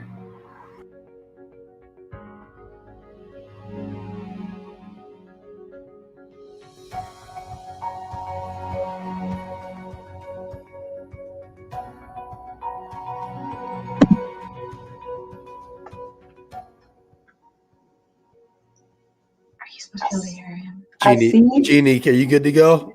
Jeannie, you're up. I can do it. You bet. Thanks. Thanks, Justin. Hey, I really appreciate the invitation to be on HOLLER Fest and participate today. My topic isn't quite as happy, enthusiastic, or hopeful as some of the great talks that we've heard today. My topic is the center does not hold. And it comes from January the 7th. It was the day, of course, right after the attempted coup on January the 6th in our nation's capital. And I heard Brian Williams speaking on MSNBC.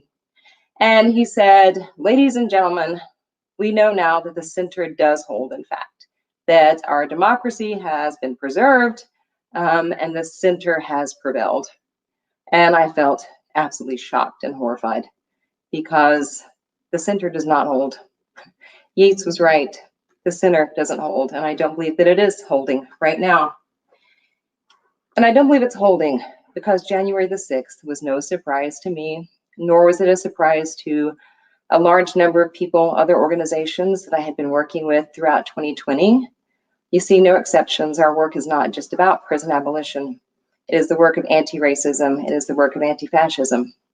And so while other people were at home during the pandemic in 2020, I was often on the road because throughout that entire year, there were large gatherings of white nationalists across this country, large gatherings of fascists across this country. And it was imperative for us to show up. It was imperative to counter-demonstrate. And the reason it wasn't a surprise, January the 6th was not a surprise because everywhere we went, we didn't see 20 or 50 or 80 people showing up.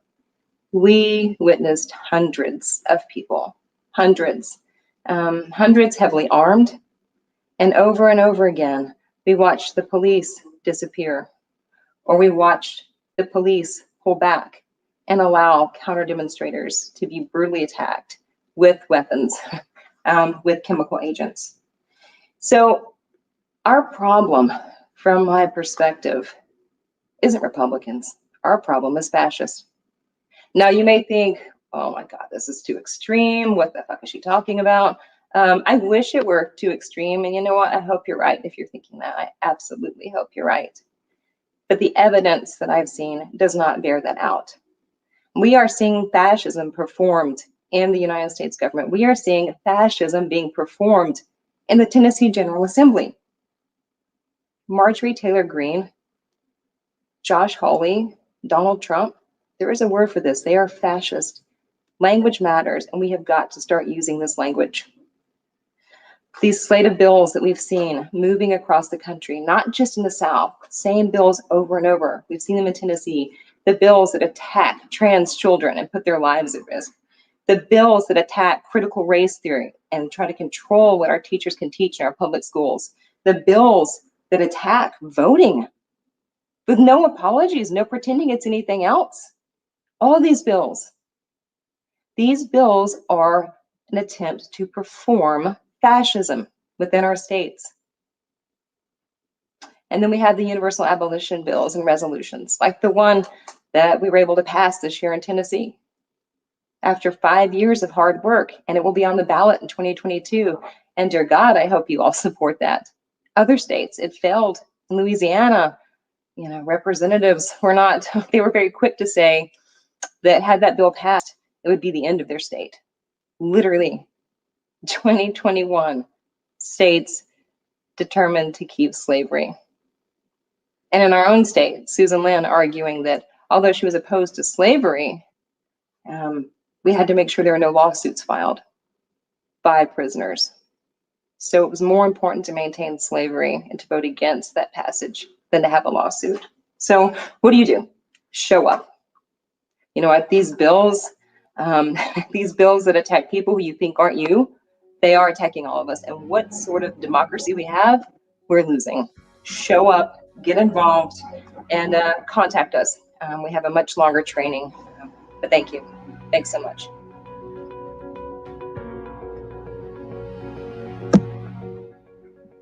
Okay, we can still see you. Hold on.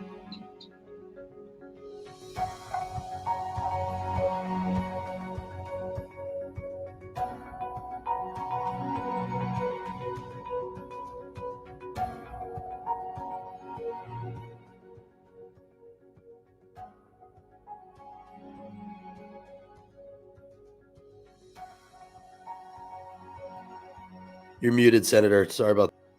Sorry, I'm on mute. You'd think after after a year of being virtual, we get it together. But listen, guys, my name is Ramesh Akbiri, and I am the Senate Democratic Caucus Chairwoman here in Tennessee. I represent District 29 in Memphis. So if you've been to Beale Street, Memphis in May, Music Fest, the largest Bass Pro in the entire country, the National Civil Rights Museum, or Stax, you have been to my district. So I am one of 6 members of the Tennessee Senate that are in the Democratic Caucus. We have 5 other great members: Senator Brenda Gilmore, Leader Jeff Yarbrough, Senator Heidi Campbell, Senator Katrina Robinson, and I think Senator Sarah Kyle. So, we are 6 but mighty, and we fight hard for the rights and privileges of Democrats and really folks across this state. So I'm going to talk about missed opportunities. Obviously, I think we've all finally managed, hopefully, to move past the horrific Trump administration. I know that there are still things being done to try and undo the damage that he and his goons inflicted on our country. But in Tennessee, we had several missed opportunities. One, and I know you all are aware of it, is Medicaid expansion. Since I got to the General Assembly in 2014, we have been begging and pleading for Tennessee to join almost every other state in the union and expand Medicaid. The reason why this is important is because we have folks across this state who are working every day and are unable to afford health insurance. Their companies do not provide it that they work for, and they are one broken leg, one illness away from really being in tremendous amount of debt and really their whole lives being destroyed. Tennessee is number 1 in the entire country for medical debt. So that's a missed opportunity. I mean, even in this new environment, the Biden administration has given significant financial incentives to expand Medicaid, and it still hasn't happened. Another missed opportunity is education spending. This year, we had a $3 billion surplus. We were one of 7 states in the union that actually had a surplus due to spending on supplies and building and things like that. And instead of getting creative and really thinking about innovative ways that we could use those funds, like trying to catch up with education funding, we didn't do that. Total missed opportunity. We're still 46th in the nation in education spending per pupil. And it would take at least a $500 million investment for us to get as close to our closest southern neighbor, which is Alabama, in education spending. Another tremendous missed opportunity, I know everyone agrees with this, is in some capacity reforming our marijuana laws, whether we're looking at medicinal marijuana or recreational use, and certainly looking at some of these low amount offenses that have left people incarcerated. So a big missed opportunity there. Mississippi, Arkansas, Alabama, Illinois, Virginia, all of these states have taken action, and we are still being left behind. And when it is rescheduled on a federal level, we will still be left behind. A missed opportunity. And the last one I'll talk about before I talk about the good things has to do with how we are dealing with folks who are unemployed. The most amount of calls I've gotten to my office, emails and everything else this year has been people applying for unemployment compensation. Our system is outdated, and instead of just working to fix that, not only did we reduce the eligible weeks from 26 weeks to 12 weeks, the lowest in the country, but our governor just announced this week that he was decreasing or not allowing the additional $300 supplement from the federal government to be used. So these are all missed opportunities to educate our kids better, to make sure that folks have health care, to make sure that when folks are at their most neediest, they're able to receive funds to have a stopgap before they get to their next job. And to really look at ways that we can, one, generate funds, but also help treat illnesses by looking at medicinal marijuana. Tremendous amount of missed opportunities. But I'll tell you, you have 6 folks in the Senate, 25 folks in the House, and we're fighting hard every day. Elections are coming up in 2022. We know redistricting will happen, but it's up to all of us to do our part, continuing to register folks to vote, running for office ourselves if you guys feel inclined, and helping folks who are running for office. You know, I won my first election by a margin of 100 votes. We won't know what our new districts will look like, but we know some areas are going to be able to be changed. It just has to have the right attention, the right candidate, the right funds. And if you can't give, then you can give sweat equity. Together, we can change this state. There are so many missed opportunities, so many things we don't like. But one of my favorite quotes is, "Be the change you wish to see." And that's true. We have to put our money where our mouth is. We have to put our feet to the street. And we have to really do what we can to make a change. And also just know this. It always seems darkest before it gets to be light. I mean, I didn't know what I was going to do if we had to have another Trump administration. And now we have vaccines all over the country. People have been able to kind of step into a bit more with our economy. And we really are starting to be taken seriously again by our national allies. It's a step by step is what we're going to have to do. We're going to have to do the same thing in Tennessee. We're not nearly as red as people think we are. We're a lot more blue, especially in our cities and the areas that spread out. So be encouraged. Know that you have Democrats fighting for you in the state legislature, even though a lot of the legislation is absolute foolishness. We're getting things on the record. We're speaking up and we're standing tall. So thank you all so much. Awesome Holler Fest. I'm hoping next year we'll be in person and it's going to be super cool.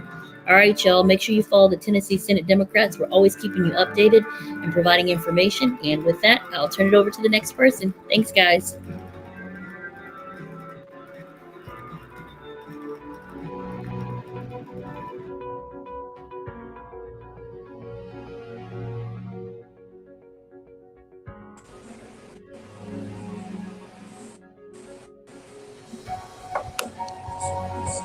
Hello.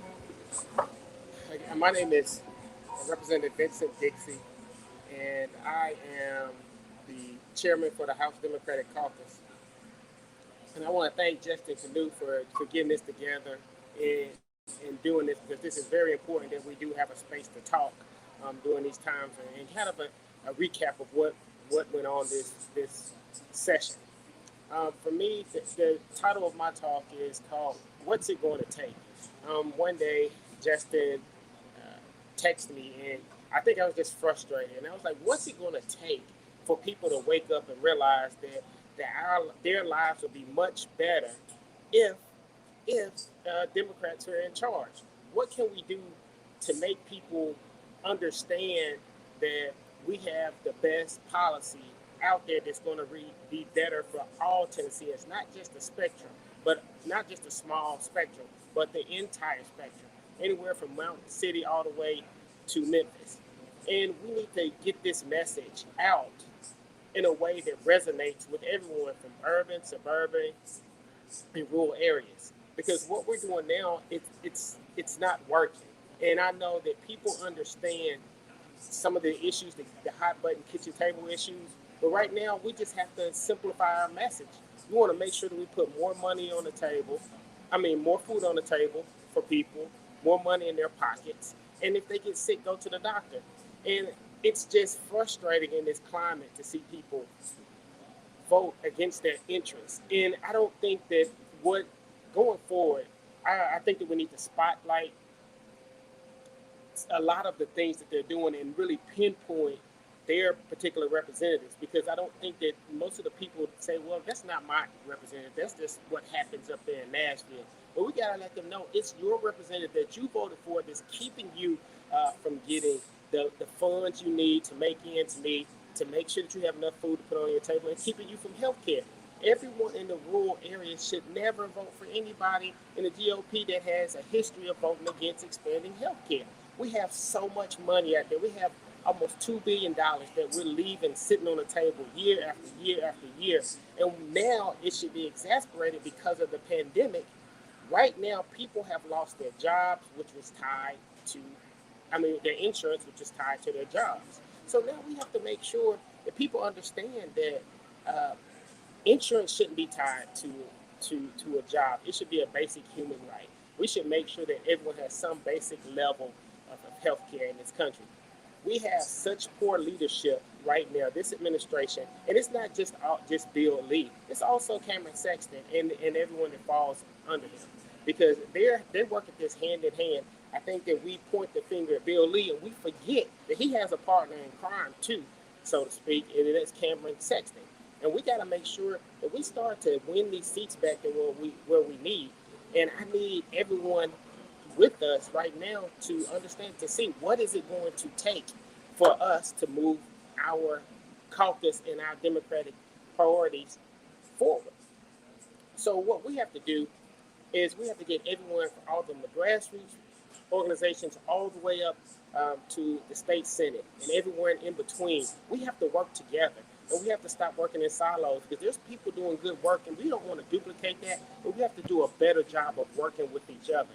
And I just want everybody to just keep this in the back of our mind. What is it going to take when they have to try to convince these rural and suburban voters that the Democrat way is the best way for them and their future in this going forward in this state? Because I truly believe in my heart, and that's what keeps me working so hard, is that we can move this thing forward. It's a tall task, but I believe that I just can't leave it here sitting on a table. We have to work together. We have to make it better. There's people that depend on us to get this right. So with that, I think I'll close. I think I'm at my 5 minutes. Again, I just want to thank everyone at the Holler for doing what you do and being a good ally and a good platform for us to use in the Democratic caucus. And I just appreciate all the work that you're doing, and I look forward to working with you in the future. Thank you so much.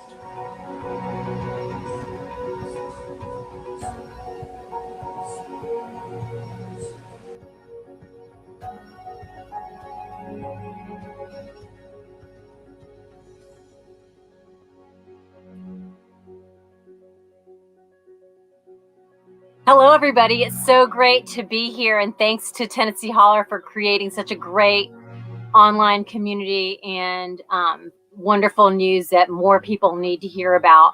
I'm Francie Hunt. I'm the Executive Director of Tennessee Advocates for Planned Parenthood, and I hope that you're all enjoying the beautiful day. We're really excited for the summer to come.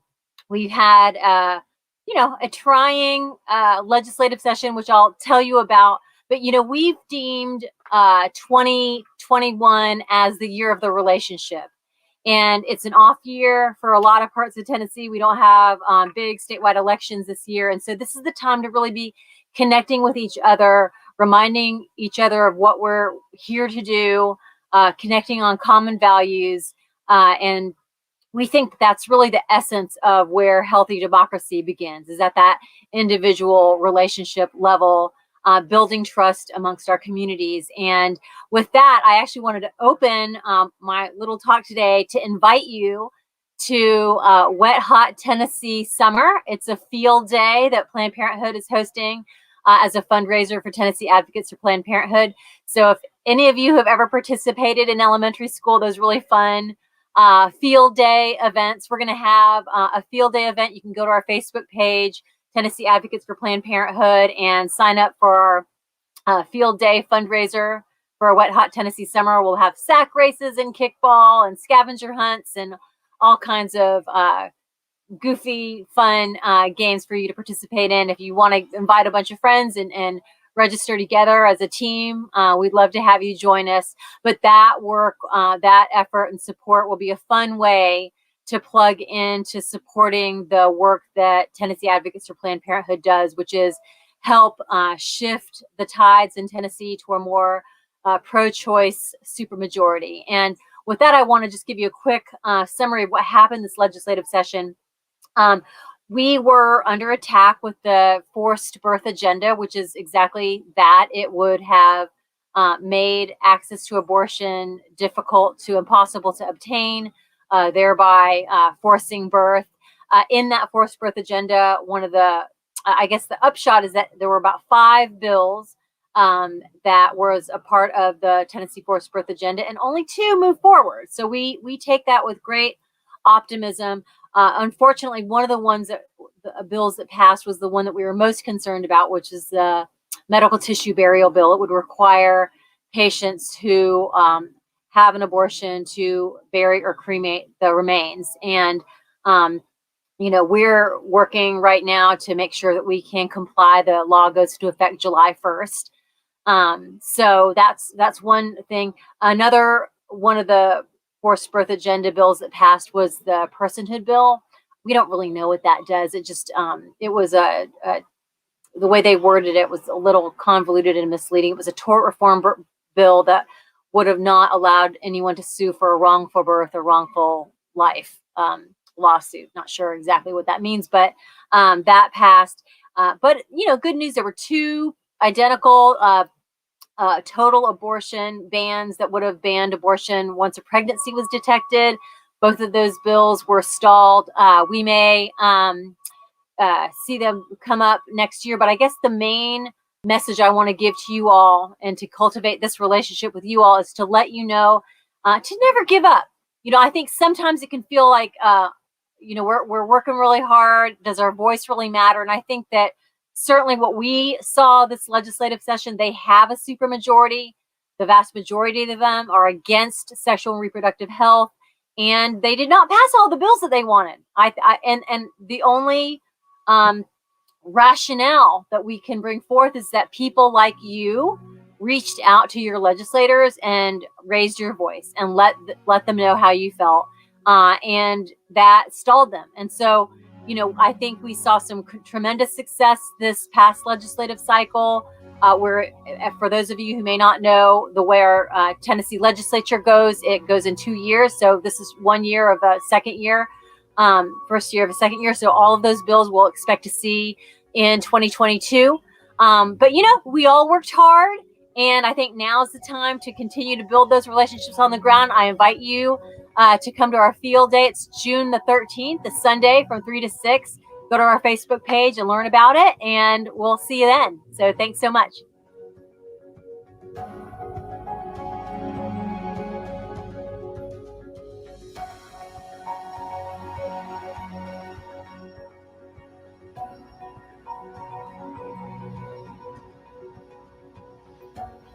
Hi, everyone.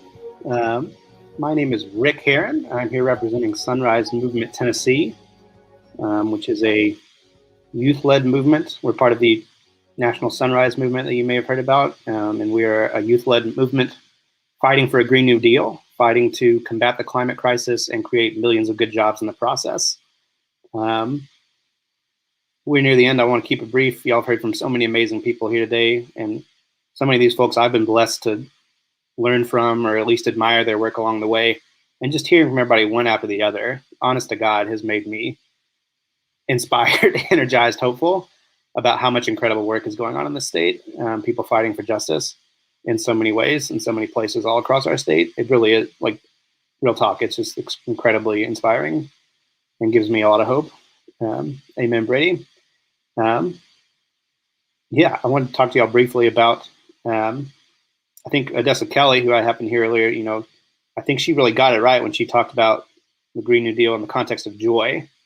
The vision undergirding the Green New Deal as an engine of environmental and racial and economic and social justice is, for a long time, our elected officials and politicians and people in power for a long time have been telling us that government is the problem. And that was the narrative of certainly conservative corporate right-wing forces in our politics in this country, and even, to be honest, too many Democrats for a long time along with this. But the vision of the Green New Deal is, what if government actually wasn't the problem? And what if government wasn't just able to do good things? What if our government did great things collectively for all of us? And that's really the vision of the Green New Deal, as a society-wide mobilization to get to zero carbon emission, greenhouse gas emissions, to completely rework our infrastructure, to create millions of good-paying union jobs in the process, to combat environmental injustice, both existing injustices that we're seeing, and to fight off injustices driven by climate change, which impacts. To be clear, we're all on one spaceship, planet Earth.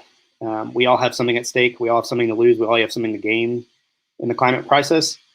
It is also true to hold that truth and the fact that the least of these, the people who are already marginal, communities that are already marginalized, are going to hit worst and first. And we can't ignore that. We have to deal with this crisis, taking that into account, planning for that, addressing that, and not just leaving it in the background. I'm 30, which makes me an old man in Sunrise circles. I'm still technically a young person, I guess. But I've been working on this for a long time, since I was young. I've been trying to educate myself and others and advocate for taking action on climate change. For me, it started, as trite as this might sound, as cliche as it might sound, when my parents took me to see An Inconvenient Truth, which was Al Gore's blockbuster documentary that really jump-started a conversation in our country again about climate change. And for me, I was, pretty politically engaged or cognizant, I guess, for a 15-year-old. I'd like to think. And we talked about it at the dinner table. My parents were both involved in politics and social justice work. But climate change was not something I knew about. And insofar as I knew anything about it at all, I pigeonholed it as an environmental issue, as a polar bears and critters and woods issue, which was not my thing. And I remember the credits rolling and us sitting in the back row of the Belcourt Theater in Nashville, and my family getting up to leave, and me feeling like literally almost feeling physically paralyzed, feeling like I couldn't, just completely frozen, staring straight ahead, trying to process what I'd seen. And for me, it was about realizing that, the climate crisis intersects with every single one of the issues we've already heard about tonight. It is deeply intertwined with all these other issues. It's a racial justice issue. It's an immigration justice issue. It's a social justice issue. It's an economic justice issue. And we desperately need to all put our shoulders down and push, and go as hard as we can, as big as we can, to really remake our economy and our society, and unleash the potential of tens of millions of green jobs, putting up solar panels, building public transit, changing the way we do towards more sustainable regenerative agriculture. There's so many ways, so much potential, so many ways we can make our communities better while also fighting climate change. And I'm so hopeful because I think there's so many, not just young people, but just in Tennessee, there's so much untapped potential. I think the environmental community in Tennessee, the climate movement in Tennessee, we are just beginning to scratch the surface. We are only just beginning to tap the energy and potential and power that's there. I remember when I first joined the Sunrise Movement and was part of a second sit-in after the famous one in 2018 with AOC at Nancy Pelosi's office. I was part of a second subsequent sit-in in DC at congressional offices. And I remember feeling more hopeful and inspired than I felt in a decade, seeing all these young people putting everything, giving so much of themselves, sacrificing so much, standing up so bravely and saying, yeah, we're not going to just sit down and accept what we're told is within the realm of possibility. We're not just going to let the politicians and the powers that be tell us what scraps from the table they can give us. We're going to fight for what we deserve, what we need, what a real just response to climate change is at the scale and scope that we need. And we're not going to apologize for it. And we're going to build the power that we need for it. And so I remember for a Tennessee example of this, and just how much untapped power we have, in the mayoral election in 2019 in Nashville, which is where I'm based, there was precisely one mention of climate change, and it was the outgoing mayor, David Briley, when he was asked by the National Business Journal, what's one topic you wish had been talked about more in the mayoral election? And he said, well, climate change. So literally no mention of climate change, except that there was no mention. When this is a huge crisis that we need to be fighting at every level of our society, at every level of government, state, local, and federal. And our chapter of the Sunrise Movement in Nashville found that unacceptable. And so we sat in at Mayor Cooper's office, John Cooper, on his first day in office. We had a sit-in rally and a sit-in at his office. And we still have so far to go, but we forced him to take action. We forced him to actually break his silence and start addressing the issue. And we have so much further. His office has put out a plan with goals. Well, he put out really goals, not a plan, but pledges are not plans, and plans have to be implemented. I have a goal of running a marathon next year, but if I wrote, Rick's going to run a marathon on a piece of paper and slid it across the table to you, you would probably say that's just a piece of writing on a piece of paper, and it's not a plan, and it's not being implemented. So there are opportunities, not just in Nashville, but in Knoxville and Memphis and other places in the state to really move from climate pledges to plans and action. At the local and state and federal level, really at all levels, we have an opportunity to build. I hate to do it, brother. We're coming to the end here, okay? Thanks, sorry to do it. No worries, man. So yeah, just to wrap up, You know, we're fighting where every elected official is a champion on this issue, where they don't ignore climate change.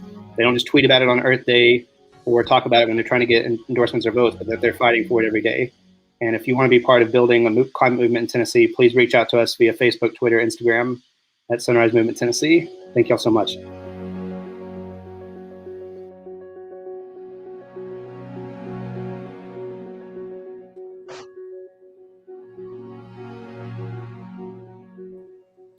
Hi, everyone. My name is Amanda. And my name is Stacy.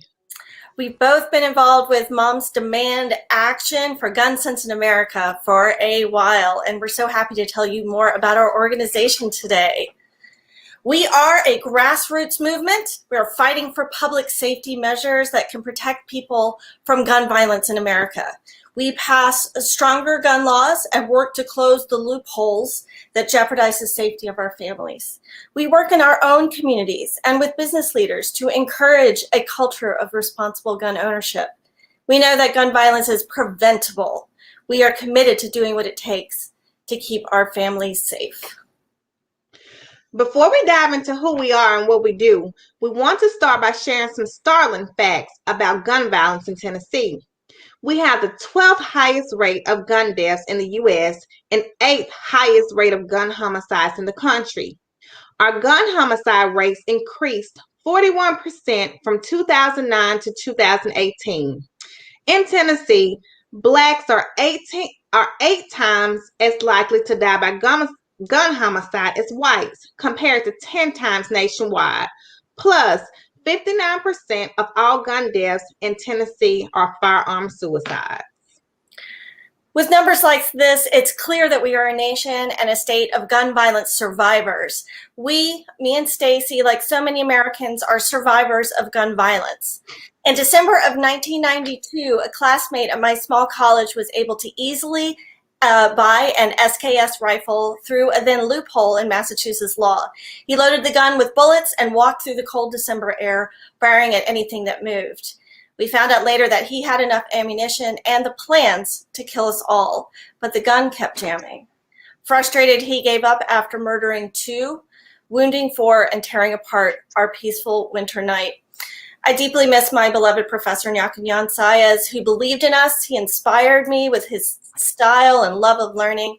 I remember my sweet, generous friend, Galen, killed as he dashed from the library to help Nyakunyan.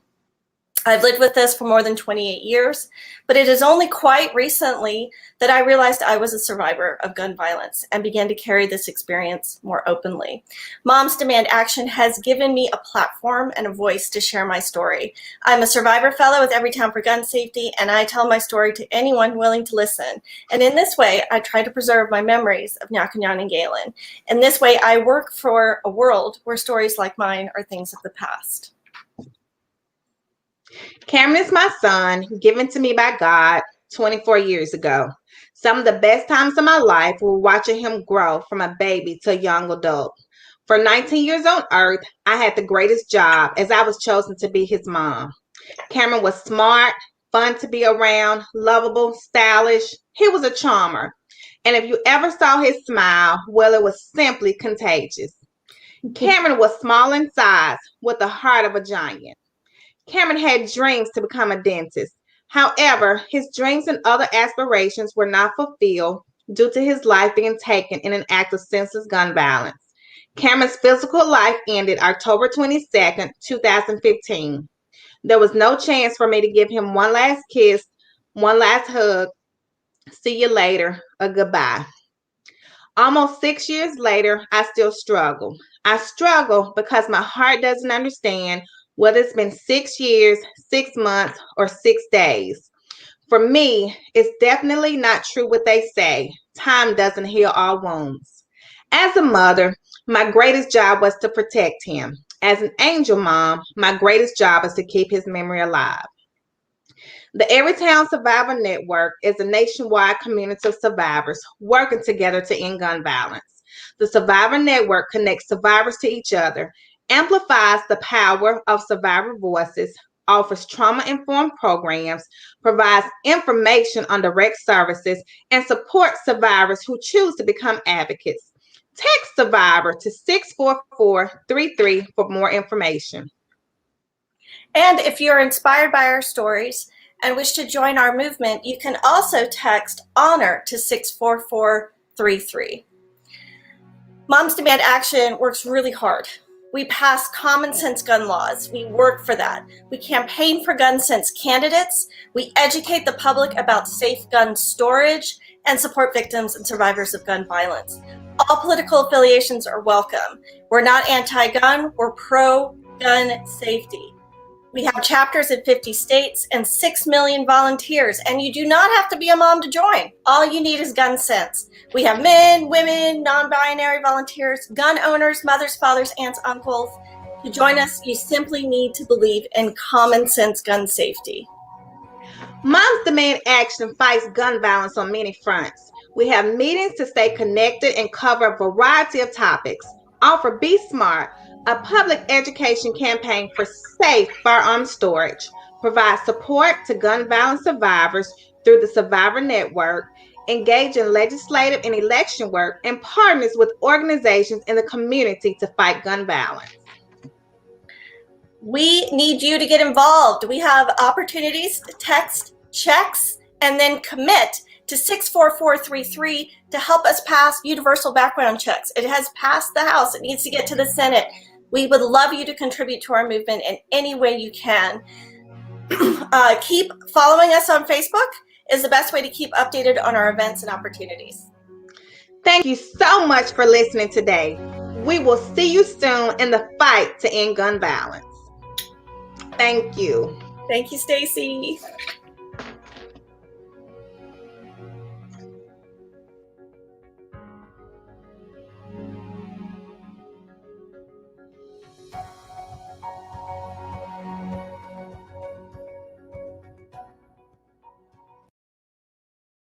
All right, our first Holler Fest in the books. Next year, I will remember that I'm muted more. I will probably, keep us moving a little bit more. We did 2 hours and 20 minutes. A lot of great people spoke on some difficult topics. I really appreciate everybody who jumped on to share their stories with us, share their work with us. It's really important work that everybody you saw today is doing, and it just feels like a nice kind of debriefing, especially after the kind of session that we all just had. So thank you to the people who are still on here. This will be available as a recording. We'll put it up as a podcast on the Tennessee Holler podcast. But in general, just really appreciate all of the people who have helped us holler for the past 2 years. We've grown really fast. We've got 10 hollers across the state. I hope you'll follow all of them. Memphis, Chattanooga, Knoxville, Clarksville, Tri-Cities, Cookeville. I'm missing a few. Murray Coffee. Really appreciate all the work that they do. And, again, what we always say is you are the holler. You help us be who we are. We get most of our stories from you guys, and we turn small stories into big ones with your help. So that's our goal. Really appreciate it. We're going to do this again next year, hopefully in person as a big event. And we hope you'll join us then. In the meantime, tnholler.com is where you can find us to subscribe to our emails and chip in monthly at the TN Holler on Twitter and Facebook. Thank you so much for joining us. We will see you always, but again for Holler Fest 2022 next year. Thank you so much. Have a great day.